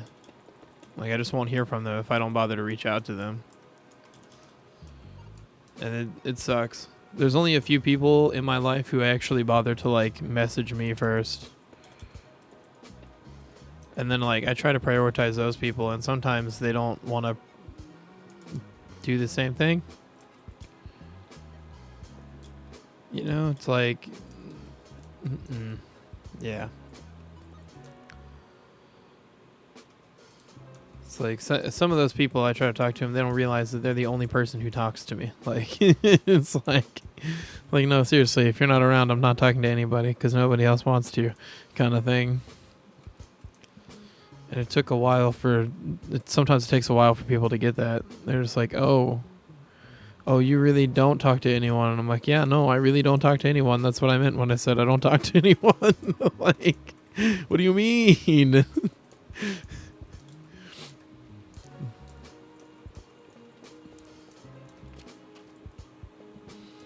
thing you hate the most, to be honest. Exactly, dude. It's like, frustrating.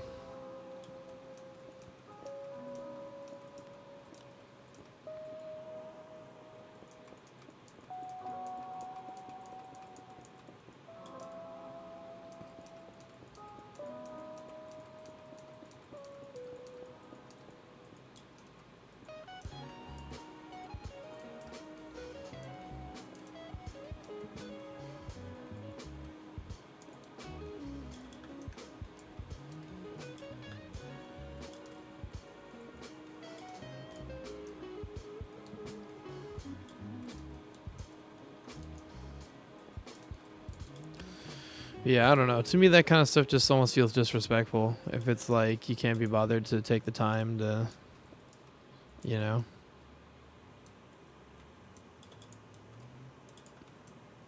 The thing you hate the most is if your roommate is going to hang out with a mutual friend and you never get asked if you want to join for the hangout. Dude, yes. Yeah. I hate when my friends are hanging out and they don't ask me to hang out with them. And, like, I'm in the same area or, like, doing the same things. That can be frustrating.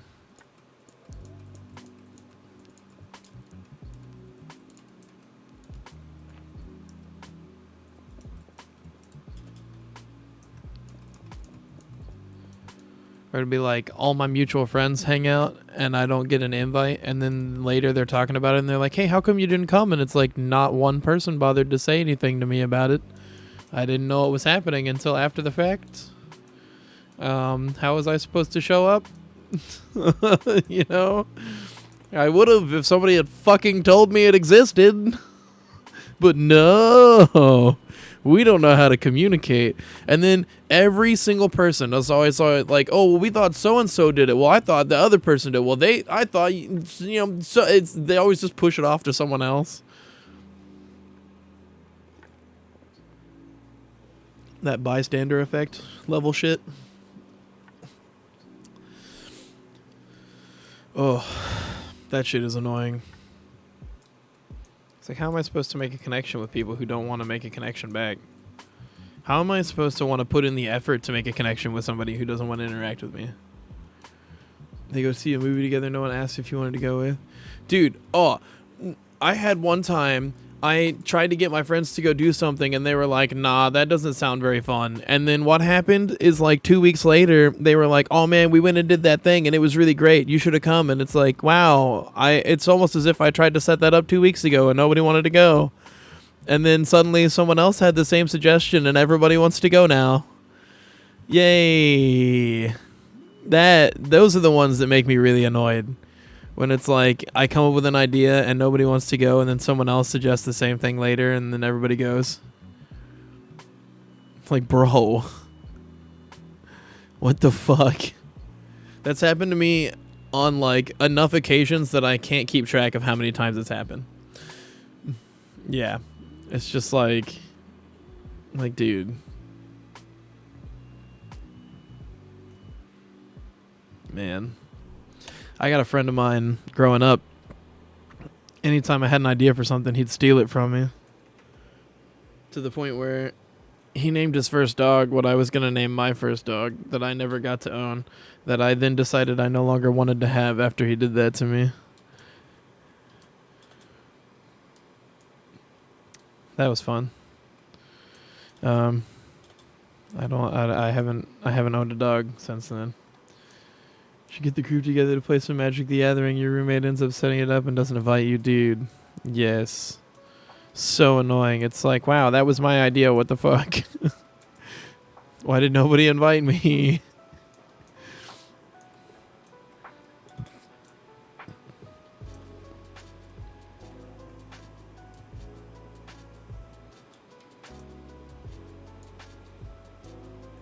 Yeah, I love when stuff like that happens. It always makes me feel so great about myself. Dude, yes, the amount of times that I'm wondering if my friends are actually my friends is kind of absurd. And it makes me feel bad because, like, you know, I don't know. I feel like I shouldn't be feeling that way about my close friends, but, like, I do still.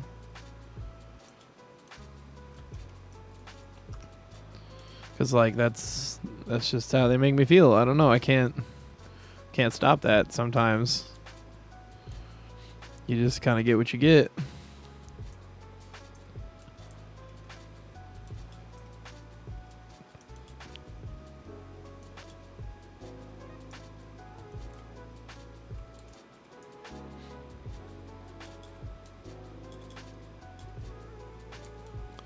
It's part of the reason I'm here and not like hanging out with people in real life. It's because there's nobody for me to hang out with anyway.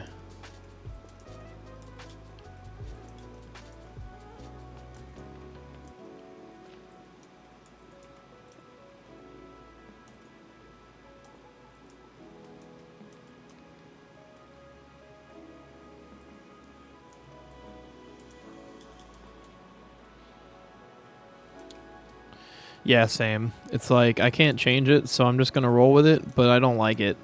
And I never express that I don't like it because I never feel like I really have an opportunity to. But if I did, I would. You know? I never feel like it's the right time to say something about it. It's like I never, you know? One of those things. Sometimes you just can't say something. And then you're just kind of left sitting there going, I don't know what to do now.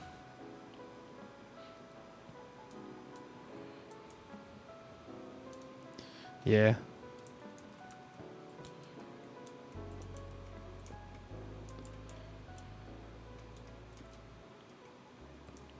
sometimes, like, depending on the person and, like, my level of connection with that person, it can either make me feel, like, really depressed or it can make me feel, like, really angry. Because I'm just like, man, how come you, like, I put in so much effort, how come you don't bother to do that kind of thing, you know? And then it's like, well, I guess that's really telling about how they feel about the relationship, friendship, whatever.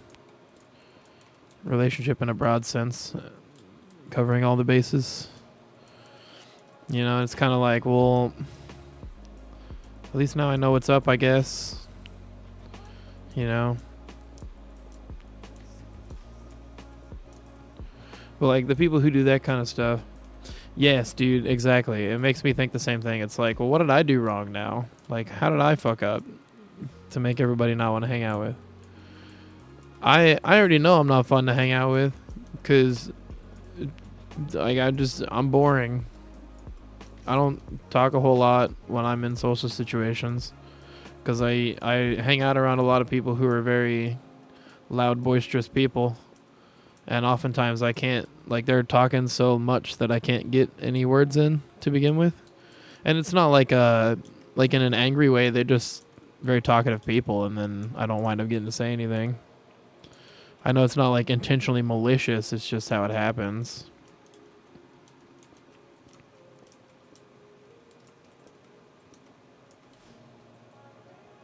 Still sucks though. I definitely don't think most people actually want to hang out with me, though. That's why nobody even hangs out in my chat in here. I mean, except for, like, you and a couple others. There's nobody around, really. Because who would want to be?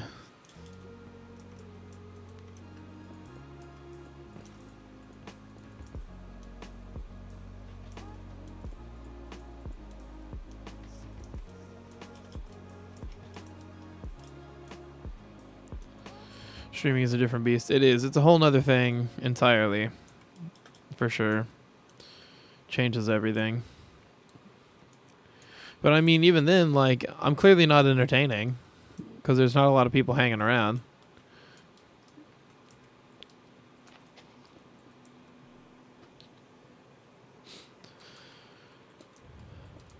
Not that this is the kind of content that's ever going to get, like, a ton of viewers or anything.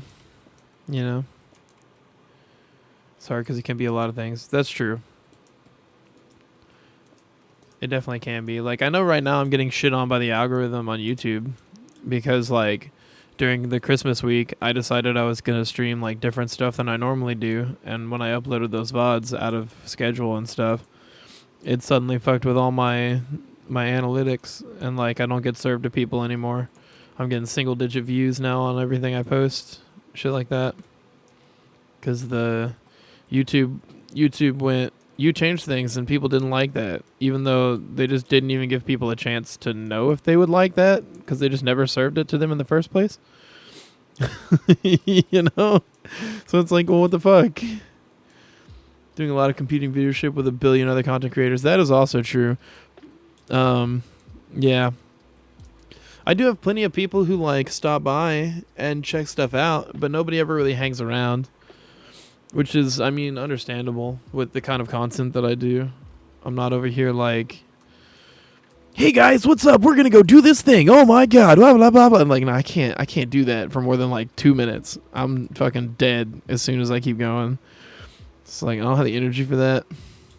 I'm not that kind of content creator. I'm not that kind of person. I don't want to make that kind of content. I don't care if it gets the views. It's not me. And I'd rather just be myself. Dude, yes. I did that for a few streams early when I first started streaming. But then I was just like, dude, this is too tiring. I can't do it. And then for a while, I adapted, like, the Bob Ross method of talking that, okay, guys, we're going to do this thing. And we're going to do that. And that was fine for a while, but I just kind of stopped doing that and started just being more myself. And stopped trying to, like, put on a character. If I'm not good enough, then, oh well, too bad. I'd rather just be myself these days instead of, like, trying to be what people want me to be. I'm tired of playing that game. Been doing it my whole life. It's time for me to be myself now. and not just like a version. Bob Ross has 1.1 thousand viewers at the moment. Yeah. Bob Ross is great. I do like the Bob Ross approach. I know my content will bounce back. It just takes time. I'll have to kind of get set in my schedule again and do it for a couple months. But this month is going to be off anyway because, like, on the 11th and 12th, people know Bob Ross. They don't know me. Exactly. They don't know me. That's really what it comes down to. And even in communities where people could know who I am, they don't, because I'm just like not that kind of loud out there kind of personality that people are really like picking up on. Usually if people know who I am, they find me annoying or, you know, whatever. Yeah. I don't make my presence known. No, I choose not to, because when I used to do that kind of thing, it would basically just give me the reaction of, okay, we don't care, and then that would be it. So I just quit trying to make it known that I was around. I'd rather just kind of hang out, and if people want to interact with me, they will, but I quit putting in the effort a long time ago to like interact with people like that, because if they're not going to give me that level of energy in return, why would I waste mine on them? You know, if that makes sense. It just doesn't feel like it's a good use of my energy or time to do that kind of thing.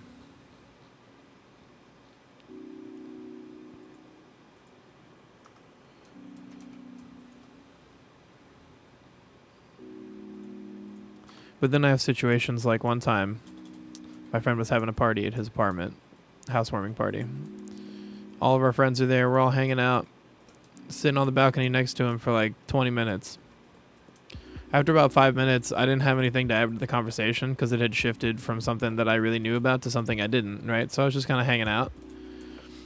About 15 minutes after I stopped talking, my buddy looks over and he's like, man, hey, where'd Bird go?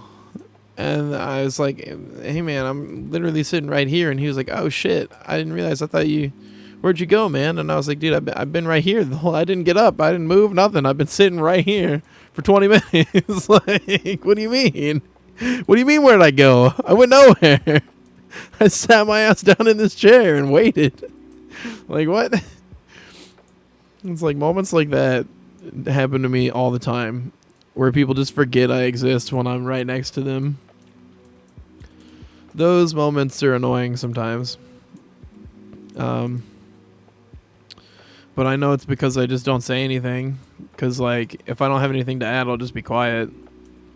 And then people forget I'm there, and then, yeah, kind of just adds to it. But it did suck to be sitting right next to one of my friends, and they just forgot I was right there. Exactly. Hard to contribute to something you have nothing to add to. And, like, I've never been the kind of person to really go to big parties or anything anyway.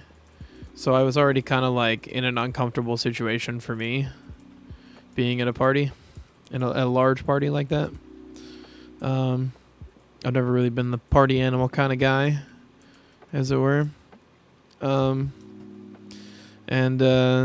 Yeah, that kind of makes things difficult.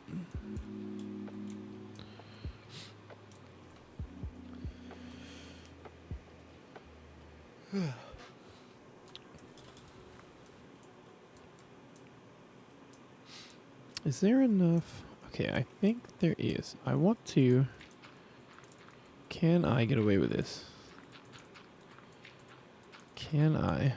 Okay, so be into the room. And then I need 3 high ceilings. Okay, we can make this work. I can make this work, I think. I think I can terraform to make this work the way I'm thinking. I want to make a little box with a staircase like over here in the corner. Group of your friends play Destiny together. You don't. So when they talk about Destiny stuff, you either stay quiet or try to ask questions. So you're kind of filled on what they're talking about. Just to show that you're still there. Dude, I try that sometimes, but like I get talked over a lot and I get tired of like trying to shout over the people who are really boisterous and loud. And then I just stop talking because I feel like I'm wasting my time.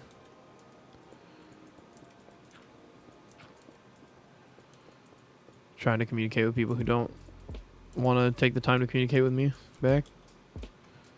You know? And that's probably not the best mindset to have towards that stuff, but that's just kind of how it is for me.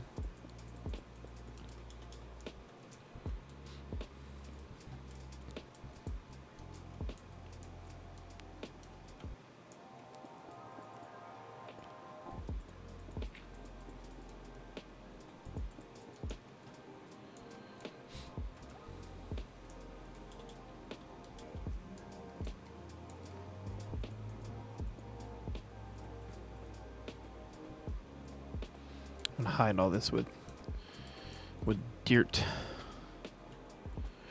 You also just try to crack jokes and try to have a good time despite the convo not being about something you know anything about. I try to do that too, but it doesn't always work out. A lot of times I'll try to make a joke and it just doesn't land. And then people are just kind of staring at me like, what'd you say that for? You know? And I'm like, oh, well, I tried, I guess. An attempt was made.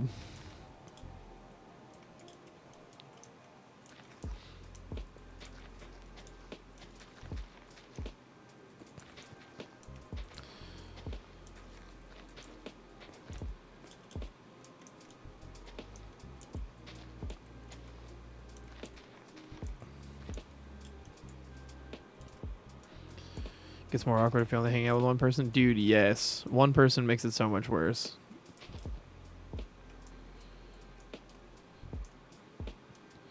It's also like really difficult to form an intimate relationship with someone when you have trouble communicating with just a single person.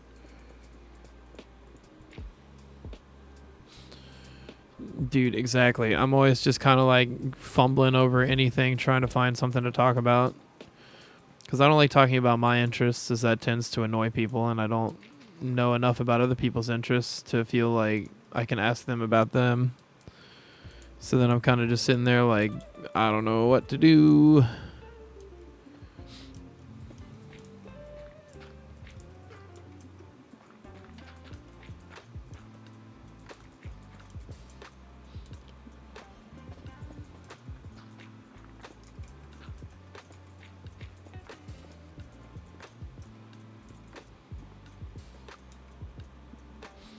You can tell when the person isn't interested at all in what you're talking about. Yes. I have an easier time picking up on that in person than in, like, say, in a Discord call, though. And usually, if I pick up that somebody is not interested in what I'm talking about, I just kind of stop talking. I might even just be in the middle of a sentence and just stop. And they don't even, nobody ever says anything about it because clearly they would just wanted me to stop anyway. So, it leads to me just not opening up to people too, where I just like, I'm not willing to start a conversation with people who I don't know or with people who I'm not comfortable around.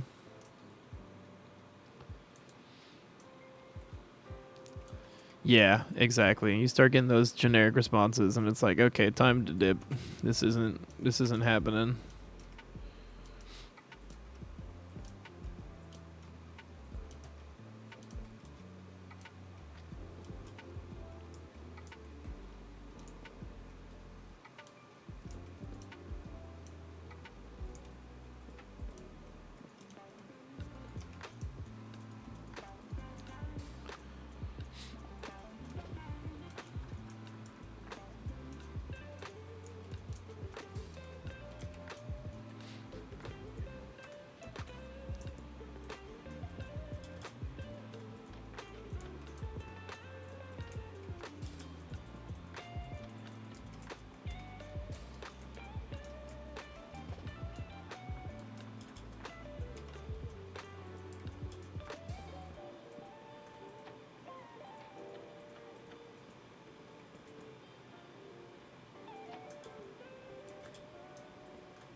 Some people are really good at keeping people interested, but that isn't you. Dude, same. It's not me either. I'm not good at keeping people interested in what I've got to say. So I wind up just not talking very much.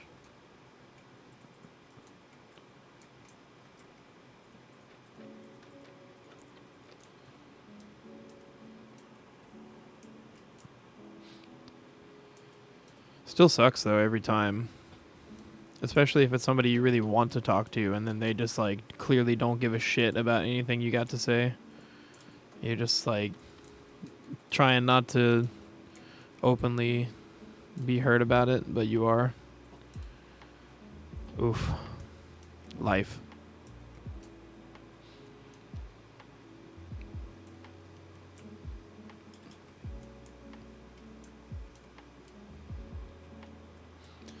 You're playing together and you just talk about the game that you're playing, but if you're just hanging out then it's harder. Exactly, man. Exactly.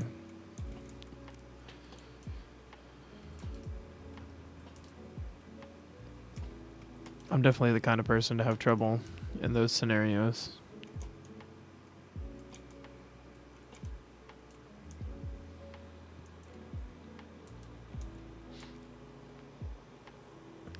Like, I've done a lot of cool things in my life, but I don't now because I kind of choose not to. I choose to just kind of... I'm done with all the exciting, crazy part of my life now. Thank you very much, you know? Like, I've already stared death in the face way too many times, and I'm not interested in doing that again right now. So I'd rather just kind of hang out and play video games and chat with people. It's way more relaxing. Way less stressful.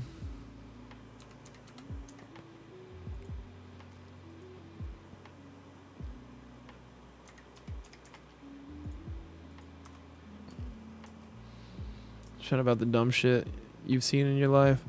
But those stories can only be told once to each person. Yeah. Exactly. It's like some things you can only tell so many times. And so on.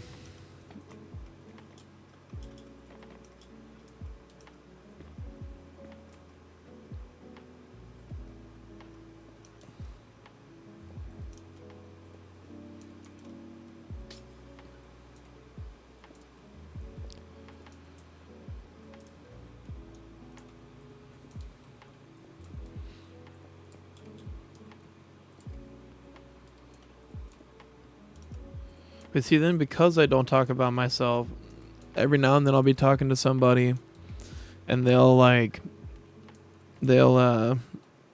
hear me say something about something I've done and like suddenly have an interest in what I'm talking about because they're like, wait, I didn't know you did that. What the fuck? You can go on and on about stuff you're passionate about, but then it's not really a convo. It's just you ranting. Dude, exactly. I have no problem doing that kind of thing. But when it comes to having like an actual conversation, people tend to check out whenever I'm talking. So I just kind of, yeah.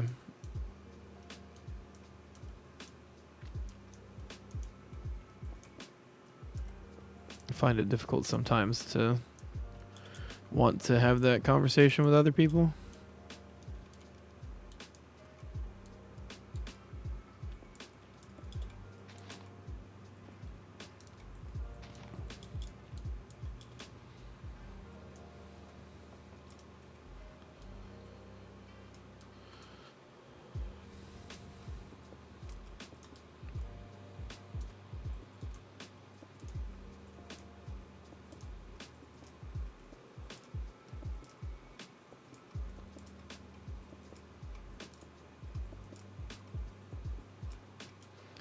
It does feel weird sometimes though, having to come on here and talk about myself or talk about the game a lot and try and keep people engaged. Half the time I can't even keep myself engaged, let's be honest.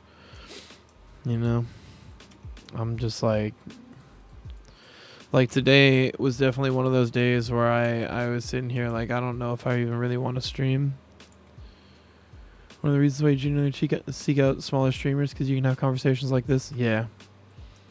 I appreciate you being here because otherwise I'd just be sitting here yapping to my screen for 3 hours and then that'd be it. I occasionally have other chatters come in, but very rarely.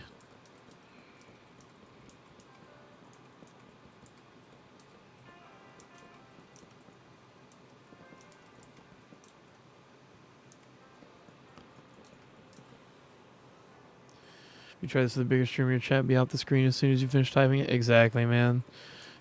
Yeah, those bigger streamers you can't really have a conversation with like this unless you like donating or whatever. If they have donos on. Technically I have all that set up, but I don't have it linked anywhere.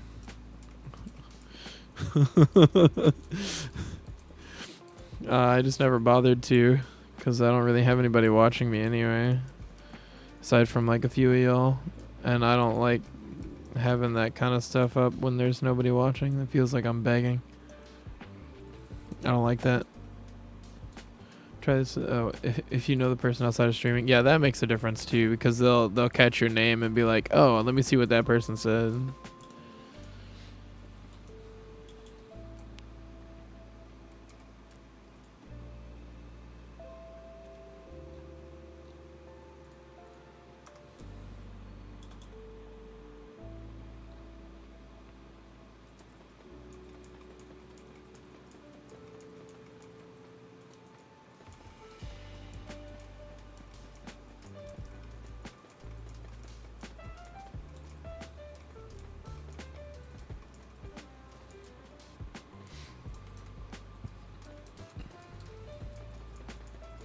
I mean, there are definitely days where I wish I had like so much chat that I couldn't keep up with it. But I also feel like that would be kind of weird at the same time. Like I feel like it would lose that personal vibe, and I kind of like that vibe that I have going here, where we can like actually have conversations about stuff. And if other people pop in, I can actually talk to them about what's going on, stuff like that. Not that I don't want to have viewers, but I don't mind having a more community-driven kind of group. Streaming can change people for either the better or worse. It really can, man. It's so hit or miss depending on the person. Like, I'd love to say this was my job. That'd be cool. But unfortunately, it's not. And I'm currently stuck in a situation where I don't have one. So, like, sometimes I get mad at myself. I feel like I shouldn't even be streaming. Like, I should be doing other stuff, trying to find another job or whatever. But, like, I don't know. It doesn't seem to make much difference whether I do or don't. Because I spent months and months and months trying to find something. Applying to this, that, and the other thing and not getting responses or getting told, oh, we'll call you back, and then not getting a phone call. You know, that kind of shit.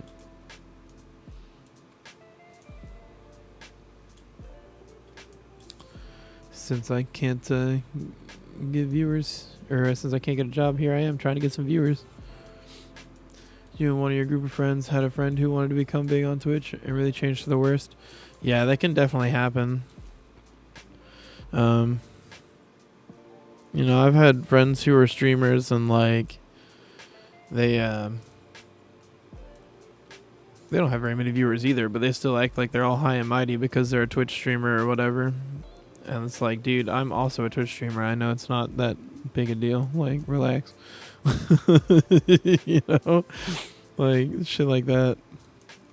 I just find it amusing.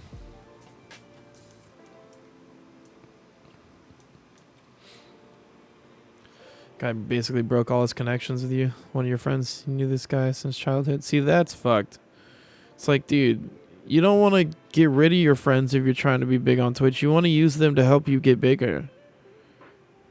Just hangs out with his VTuber buddies. Man, that blows. See, like me, when I first started streaming, I streamed with my friends. Like, I would try and get them to play games with me, like Ground Branch and stuff like that. Even though they're not streamers, like, I'll just be like, yo, just come play with me. Like, you don't have to stream. I don't care. Just, like, hang out and play.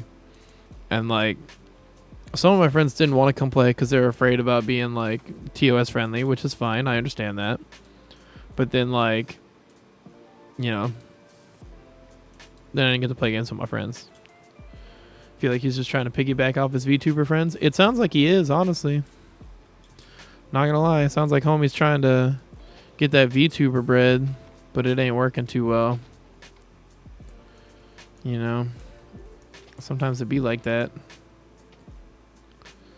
Sometimes it's not a good idea to abandon your friends for something you think is gonna work right when it, you know, it won't, or when it doesn't look like it will. Should add content on his YouTube channel and he deleted all of it. Dude, that's fucked. No, I won't be deleting the content I have with my friends. That's half the reason I'm here, man. Like, I want my friends to be a part of it. Even if they don't stick around as a regular part of the channel, you know? Like, I want them to be a part of it. 10 D&D campaigns on the channel. Oh man, you can't go deleting the campaigns now. Come on. That's fucked.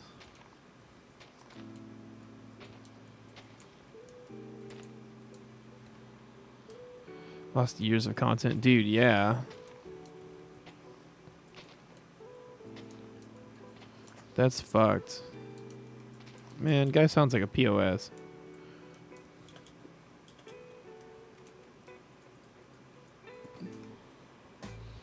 Oh, because he wanted to rebrand. Man, I mean, like, I pulled all of my old VODs from when I streamed on YouTube. You can't find them anymore, but they're just unlisted. They're still up.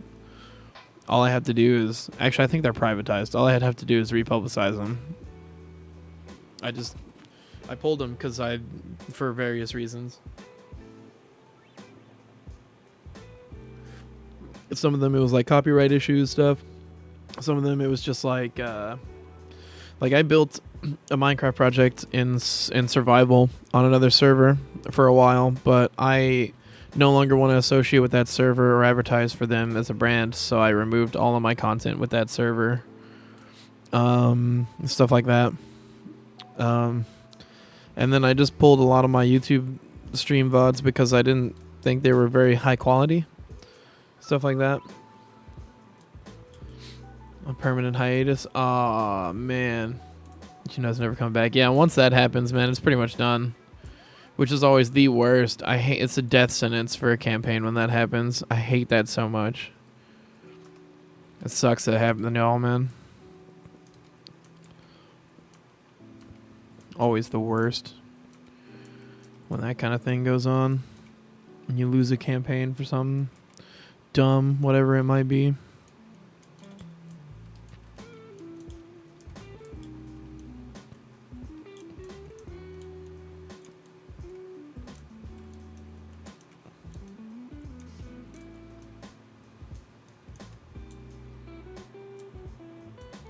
First I was about 5 months before it happened. Damn. I have forsooth.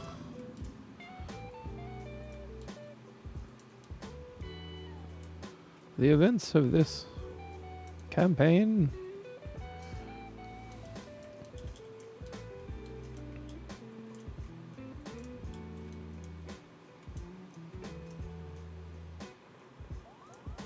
He's the DM. Aw, man.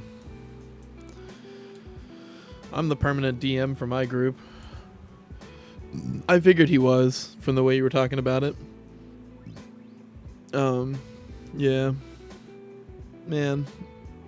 See, I'm the permanent DM, but my group all fizzled out because we had too many, like, conflicts of interest, and, like, people's schedules weren't lining up and stuff, and then, like, there was a couple in our campaign, and they broke up, and then, like, she hooked up with another of the guys who played in the campaign and wound up being this dirty mess, and that was a problem. So we just kind of stopped because it wasn't going that well. Fortunate enough to be surrounded by DMs. Nice. Honestly, I just haven't even played D&D in a few years. Since all that stuff happened, that was the last time I bothered to try and play. And then, like, I was thinking about potentially trying to get in on one of my friend's campaigns that she was playing with another group. But then she ran into some issues where one of the guys was, like, harassing the shit out of her because she showed up to one of their games, like, dressed up nice because she'd been out to dinner with her husband before that. and they went out, and so she was still dressed up nice when she went to D&D, and then the guy was being a creep, and it like messed up the whole vibe.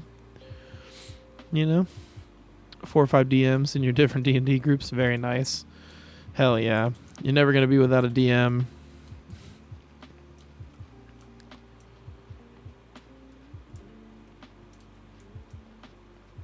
I'm always the DM, so I never get to play as a character anymore. I think that was one of the reasons I started playing Baldur's Gate and really enjoyed it so much, is because I was like, oh my god, I actually get to be the character now. I get to play for once. You know? It made it more fun when I could actually do something.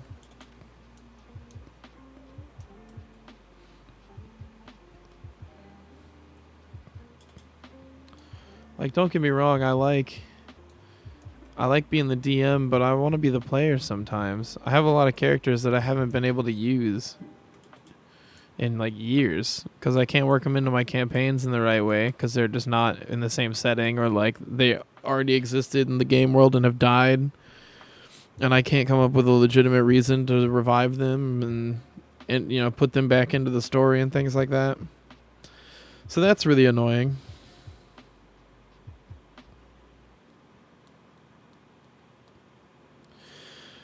But yeah, D&D is great, but I can't find the kind of group that I want to play with anymore. I wish I was playing 4 times a week. That'd be great. You wrote down campaign stuff in case you ever wanted to run your own. Yeah, you were talking about that one day. I gave up on trying to run it as a D&D campaign, and now I'm building it as a Minecraft server. Because this is my homebrew setting that I'm building out. I changed the name of the cities and stuff, but like what used to be the name of the capital city is now the name of the world as a whole. And then now the capital city's name is Nova Aquileia, which is the one we're building here. But it used to be Savarius, which is now the world name, because I had to scrap the old world name.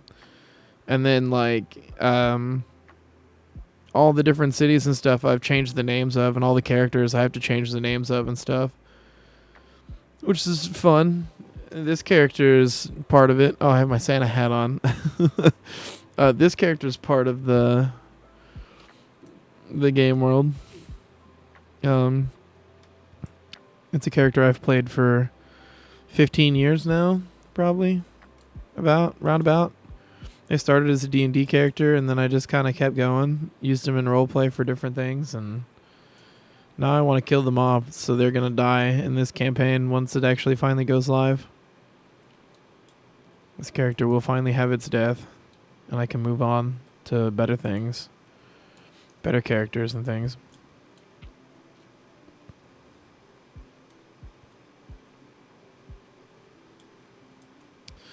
I'm really happy I went back and redid this section of the city. I think it looks a lot better now with all this section redone. Finally filling in these houses is nice. Putting in that apartment complex finally looks good. Everything's finally filling in. I'm getting big structures done, which is nice. You must never run a character more than once. Man, I have a few characters that I have run for like across different campaigns in different settings. This being one of them, but my main character being another, or my new main character being another. But that character's cursed now, so that's kind of fun. Yep. I picked up a sword, and the sword wasn't a regular sword, apparently. It was a cutlass. Then when I grabbed it, it started turning my hand blue, and then eventually my arm blue, and then half my body blue. And then it turned me entirely blue, and once it did, it like stole my soul and gave me a whole like, I got all the soulless perks and stuff, which is kind of fun. Run a character twice, but that was because the character never got a chance to shine because the DM stopped running that campaign. I've definitely done that before, where I had a character that really didn't get to do a lot, so I brought him back in another campaign, or I just re-rolled him for another campaign. I have some that I've re-rolled 5 or 6 times. Just every time I play again, I'll re-roll that character. You brought them as a backup character when your main character died. See, that's a nice way to do it too. Make sure you have a backup for that death. That's inevitable.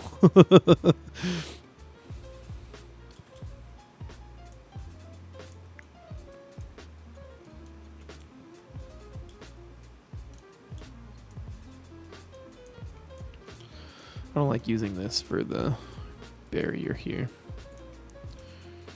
We're going to use something different. We're going to use trapdoors. Real fake doors. Okay. So we need one here. We need one. We need one here. Okay, I need one here. That means this one has to be here. Just like that. There we go. Okay. And then this one can be like that. That's so much cleaner than what I had going on. And we'll just leave that. That'll be fine. Wait. There's still like this block down here. We can get rid of that. We're just not gonna worry about that. We'll just do that. Problem solved. Okay. We used to D&D campaign. You always mean it was D&D that we played. Oh yeah, same thing for me. I usually play Pathfinder actually. I think that's a thing that most people do now. Just every tabletop RPG is just called D&D now. Even if you're not playing D&D, you can be playing 7 Seas. People will still be like, "Oh, we're gonna go meet up for D&D." It's like we're not playing D&D, but okay.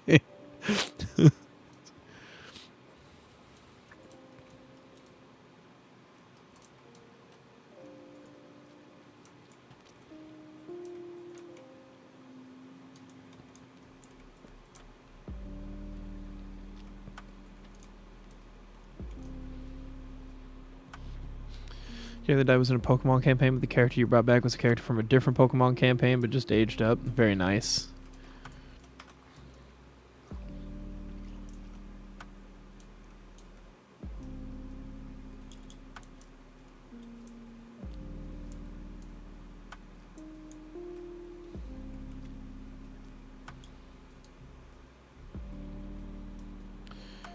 Got eaten by a Pokemon.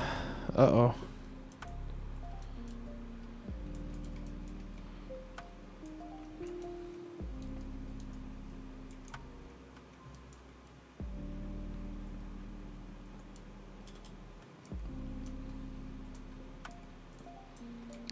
Where do I want to put stairs? Up to rooftop. Probably here. Actually, probably here. Yeah. Okay. That's gonna give me a box. Like that.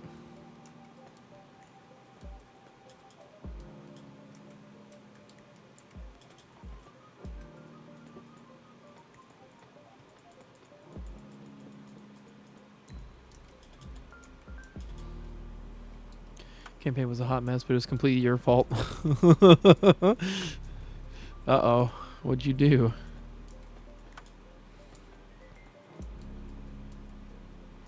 I don't need to do a full wall. I can do a different wall. What have we been doing? Single-handedly fuck that campaign. Uh-oh. I did that with one I was in that my brother was running. I did not feel bad or regret my decisions at any point.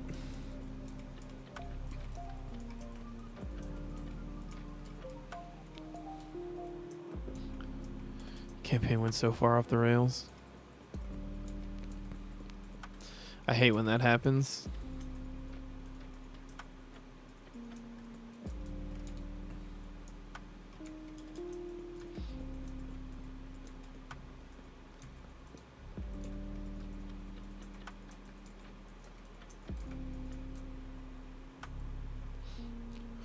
You weren't even trying to be a dick or had it planned. It was just a natural progression of the character. Oh, yeah. I've had that happen before. I did have one where I woke up and chose violence one day. That was fun. Pissed off my brother a lot because he was trying to run a slightly more serious campaign, and I decided to just fuck up everything.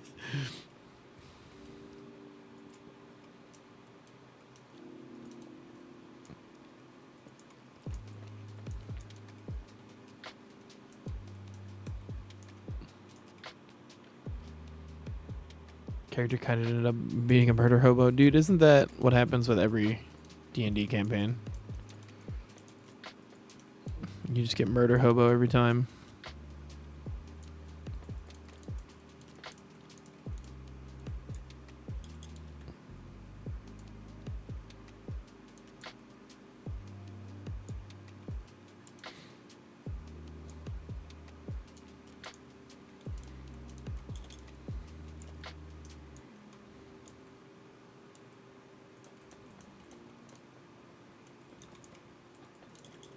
Oop.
Probably your best roleplay character, but you did fail the opportunity.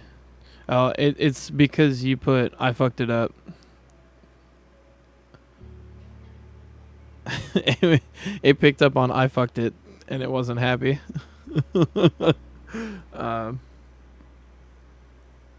probably your best roleplay character, but you did fail the character at the end because you had a golden opportunity to do something amazing, but you fucked it up. Yeah, that sounds about right. I've done that before myself and just ruined the flow of a campaign by being stupid.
Two characters are involved in many situations with legendary Pokemon where they either were attacking towns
First through his dark eye, being attacked by Necrozma, the BBEG, and put the townsfolk to sleep and using Dream Eater on them to heal itself.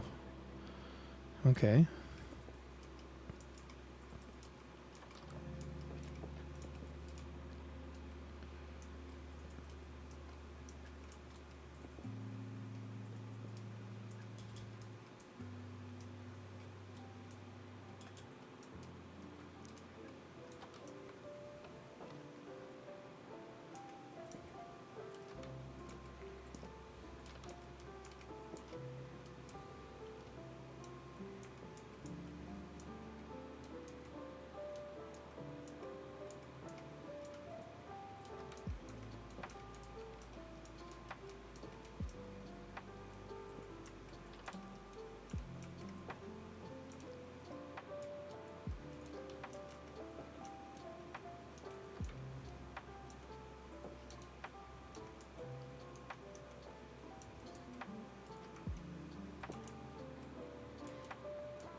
Your character had enough of these legendary Pokemon treating you like fodder and started to take the fight to them, preemptively even.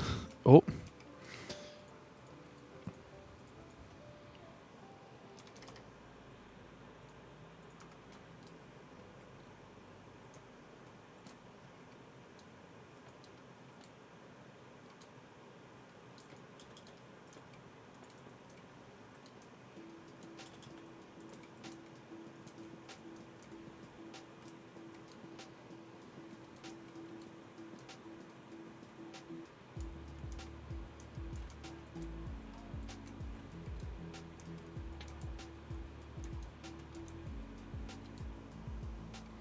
Every legendary you came across, one of them dead, one of you dead or was attacking citizens.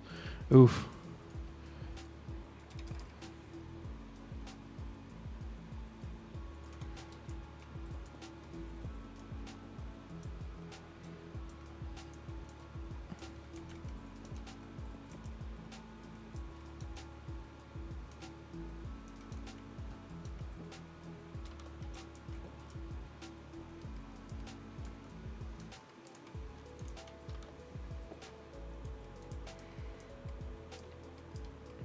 So at that time you didn't actively do anything with that. It was just how your character, how the character was feeling.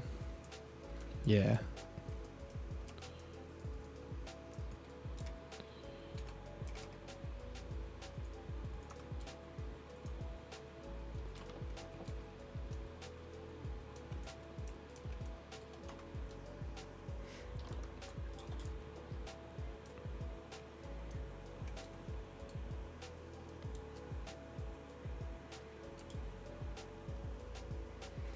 The DM gave you the Deus Ex Machina to start taking the fight to them. Nice. Biggest turning point for the character. Very nice. Yeah. Definitely a big turning point right there.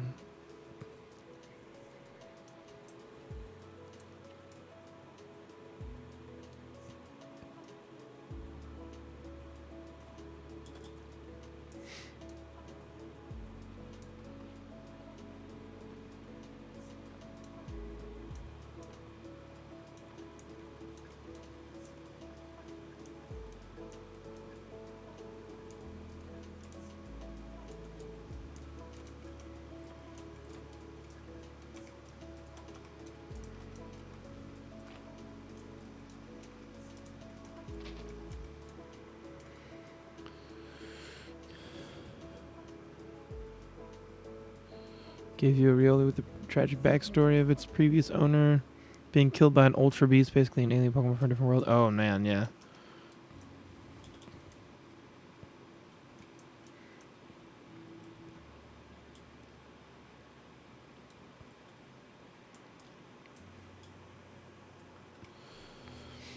Oh. Man.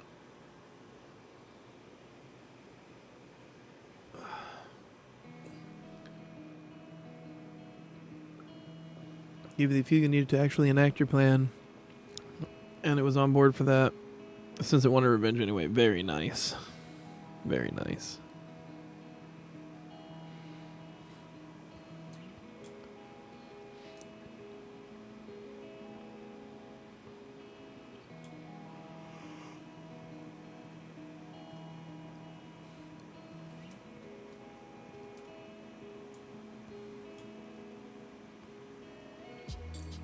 So your character went down this downhill spiral of murder hobo these Pokemon? Yes. That's the right kind of spiral to go on.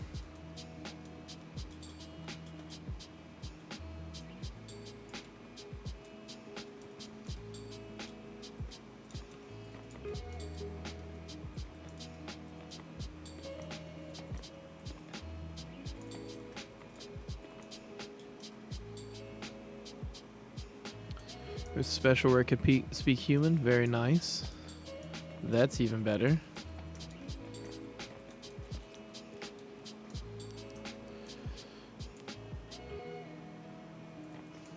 So you influenced each other down the spiral? Yeah. Just kept making itself worse, or making it worse for each other. Basically.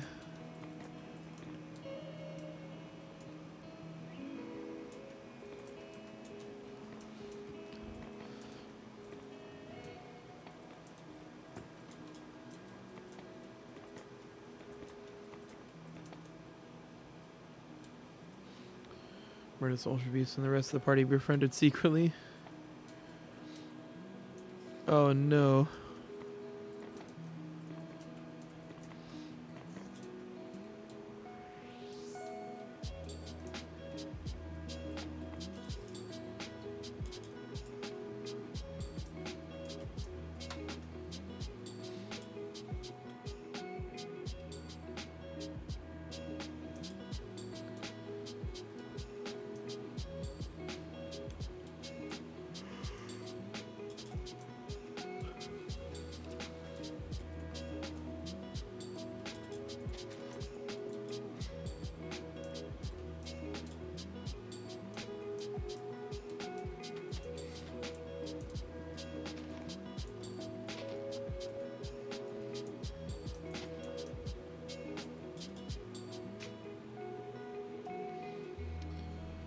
See.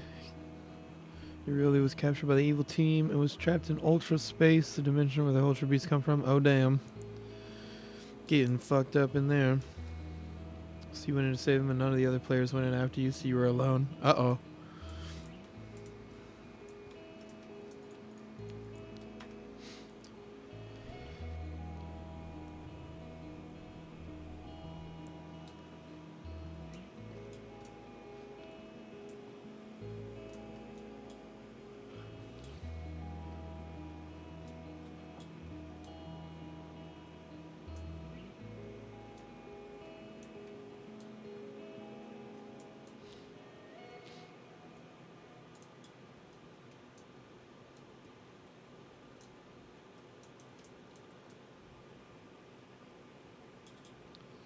So you ended up rescuing him, but the evil team found you? Uh-oh.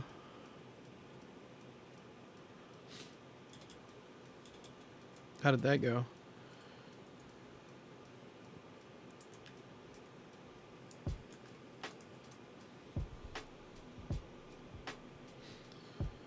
Offered you an option to join them? Hey. But did you, though? That's the real question.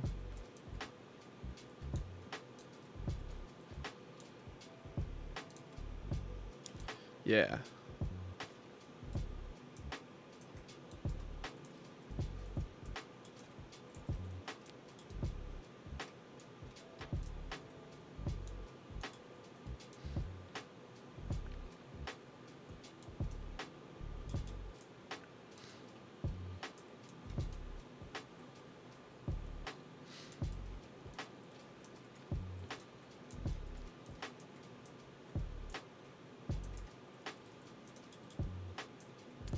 That went exactly where I didn't want it to go. Right, blocking the view of the waterfall. Good job, tree. Thanks for that. Really appreciate it. This is where you temporarily stop session to really think it out. Oh, yeah. Valid.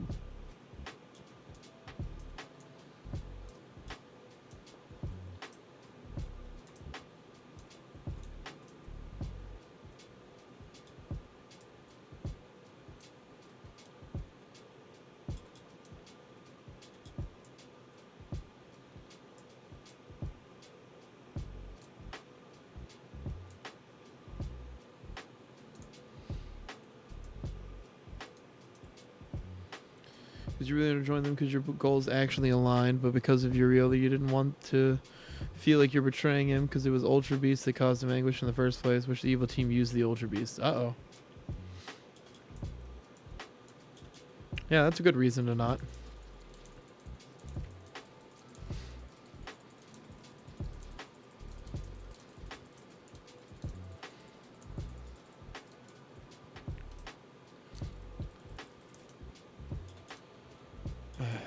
Still blocking the view. I don't want it this way. I wanted one that goes this way. Why do they all have to go this way? So what you did is you fought and died. Very nice. Going out with a bang.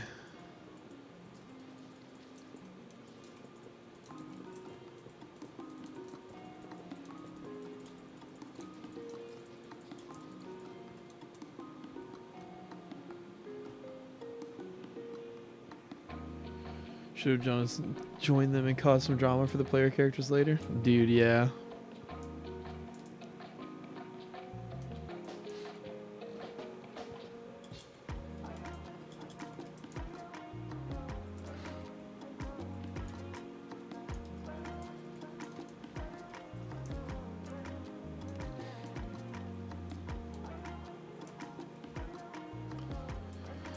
I always love messing stuff up for other people when I'm playing because I usually wind up being the face of the party and then I just kind of mess around a little bit too much.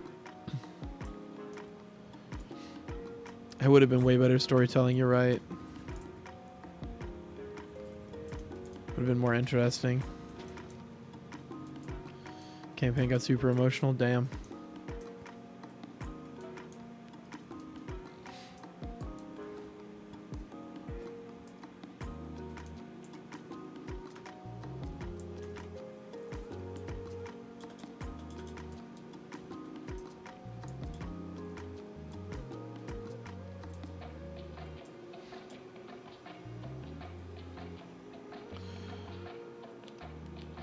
One of your fellow players was actually really angry with your character.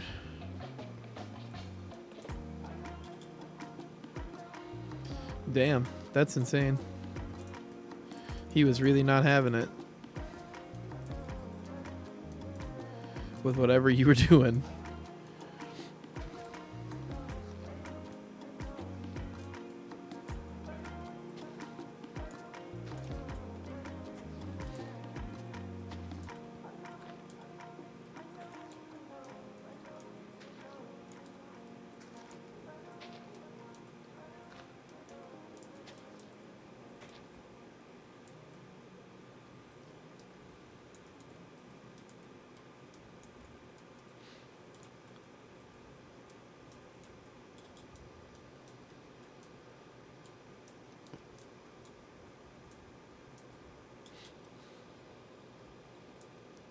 Three players in a DM. Oh, the banger what made it worse for him is just put three players in a DM around the same time. Both your character and another character died. Oh, no.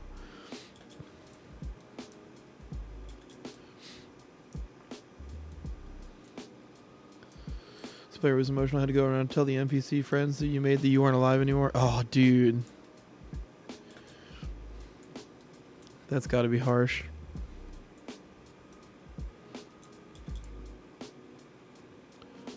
Somebody's got to do it, though.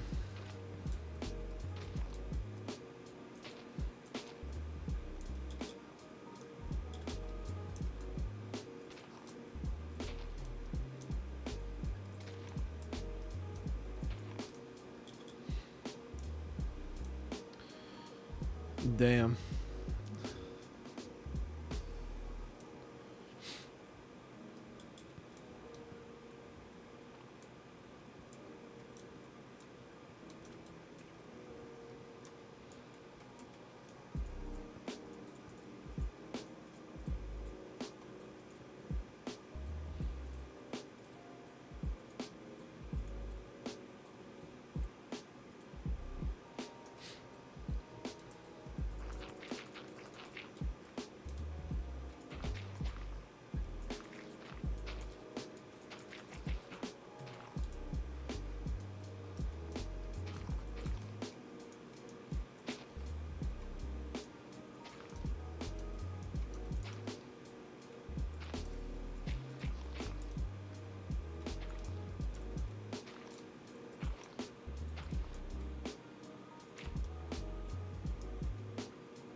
Character had made a bunch of friends because they were more of a social butterfly. Oh, yeah.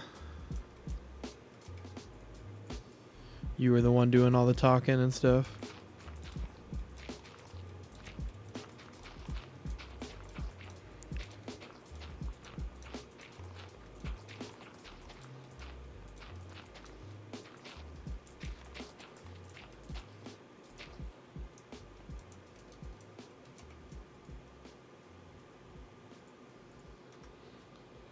I actually helped one in particular a lot by making fun of them, or by making them more confident in themselves. Okay. That's the opposite of what I said initially.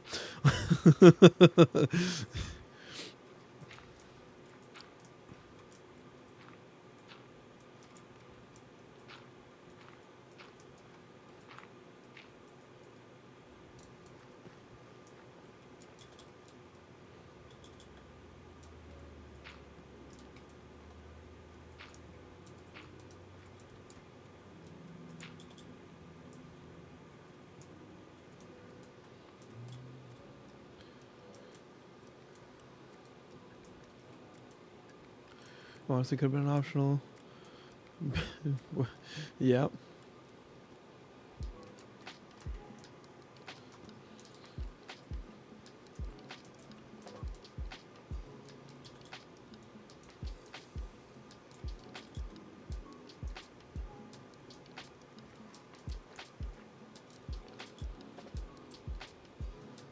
Oh, that's good. At least, at least you were aware of what you did and apologized about it.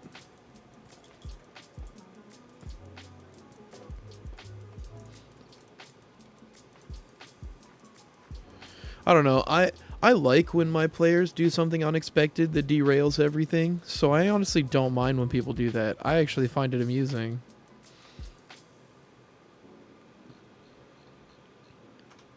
It makes it more entertaining. Excuse me, sir. I'm trying to build here.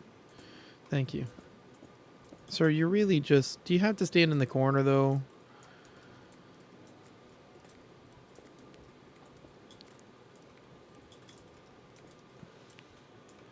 When your character went to Ultra Space, this was their finale? Both you and the DM knew it was going to happen? Oh, yeah.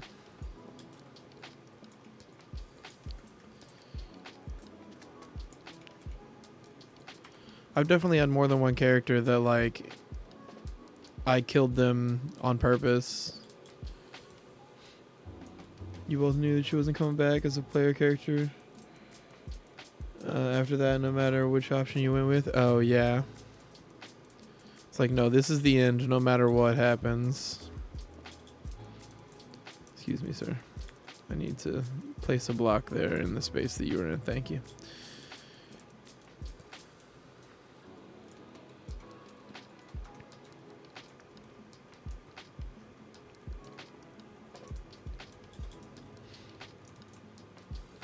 I'm just realizing I messed that up at some point. Okay. Fixed.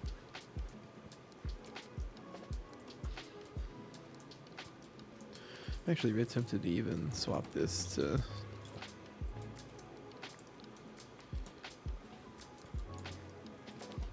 Oops. That's fine. Whatever. Okay. I'm going to finish up this staircase and then I'm going to call it a day for today. Got a lot done.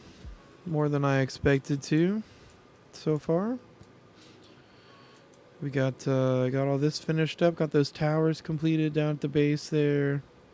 We got that whole guard house section thing built up. That staircase was a giant pita, but we got it done. Excuse me, thank you. There's a lot more decorating to do, of course, but you know, that's just how it is with this project. It's going to be a lot of decorating and stuff. But I think we're coming along quite nicely. I'm quite excited to see where this thing winds up. I'm really looking forward to next week. Not going to have a full week next week either, just like this week. I'll be there Monday and Wednesday, but Friday and Saturday I will not be here next week. We will be here tomorrow on Saturday, but next week I will not. I will be out of town going to the Fair of Champions, Ren Fair. So if you're in the area and checking that out, pop in and say hey. Anyway, my name is The Wicked Bird. You can find me here on Twitch Monday, Wednesday, Friday, Saturday, 3 p.m. Central Time US when I'm actually streaming. You can find all my VODs on my YouTube channel. I post them the same day that I stream. Click all the things down below. That's correct. Hit the like, subscribe, follow, do all the stuff. Check out Chill Hop. Check out my Discord down there. I hope you guys had a great day, and I hope you have a good rest of your day. I'll see you next time. Bye.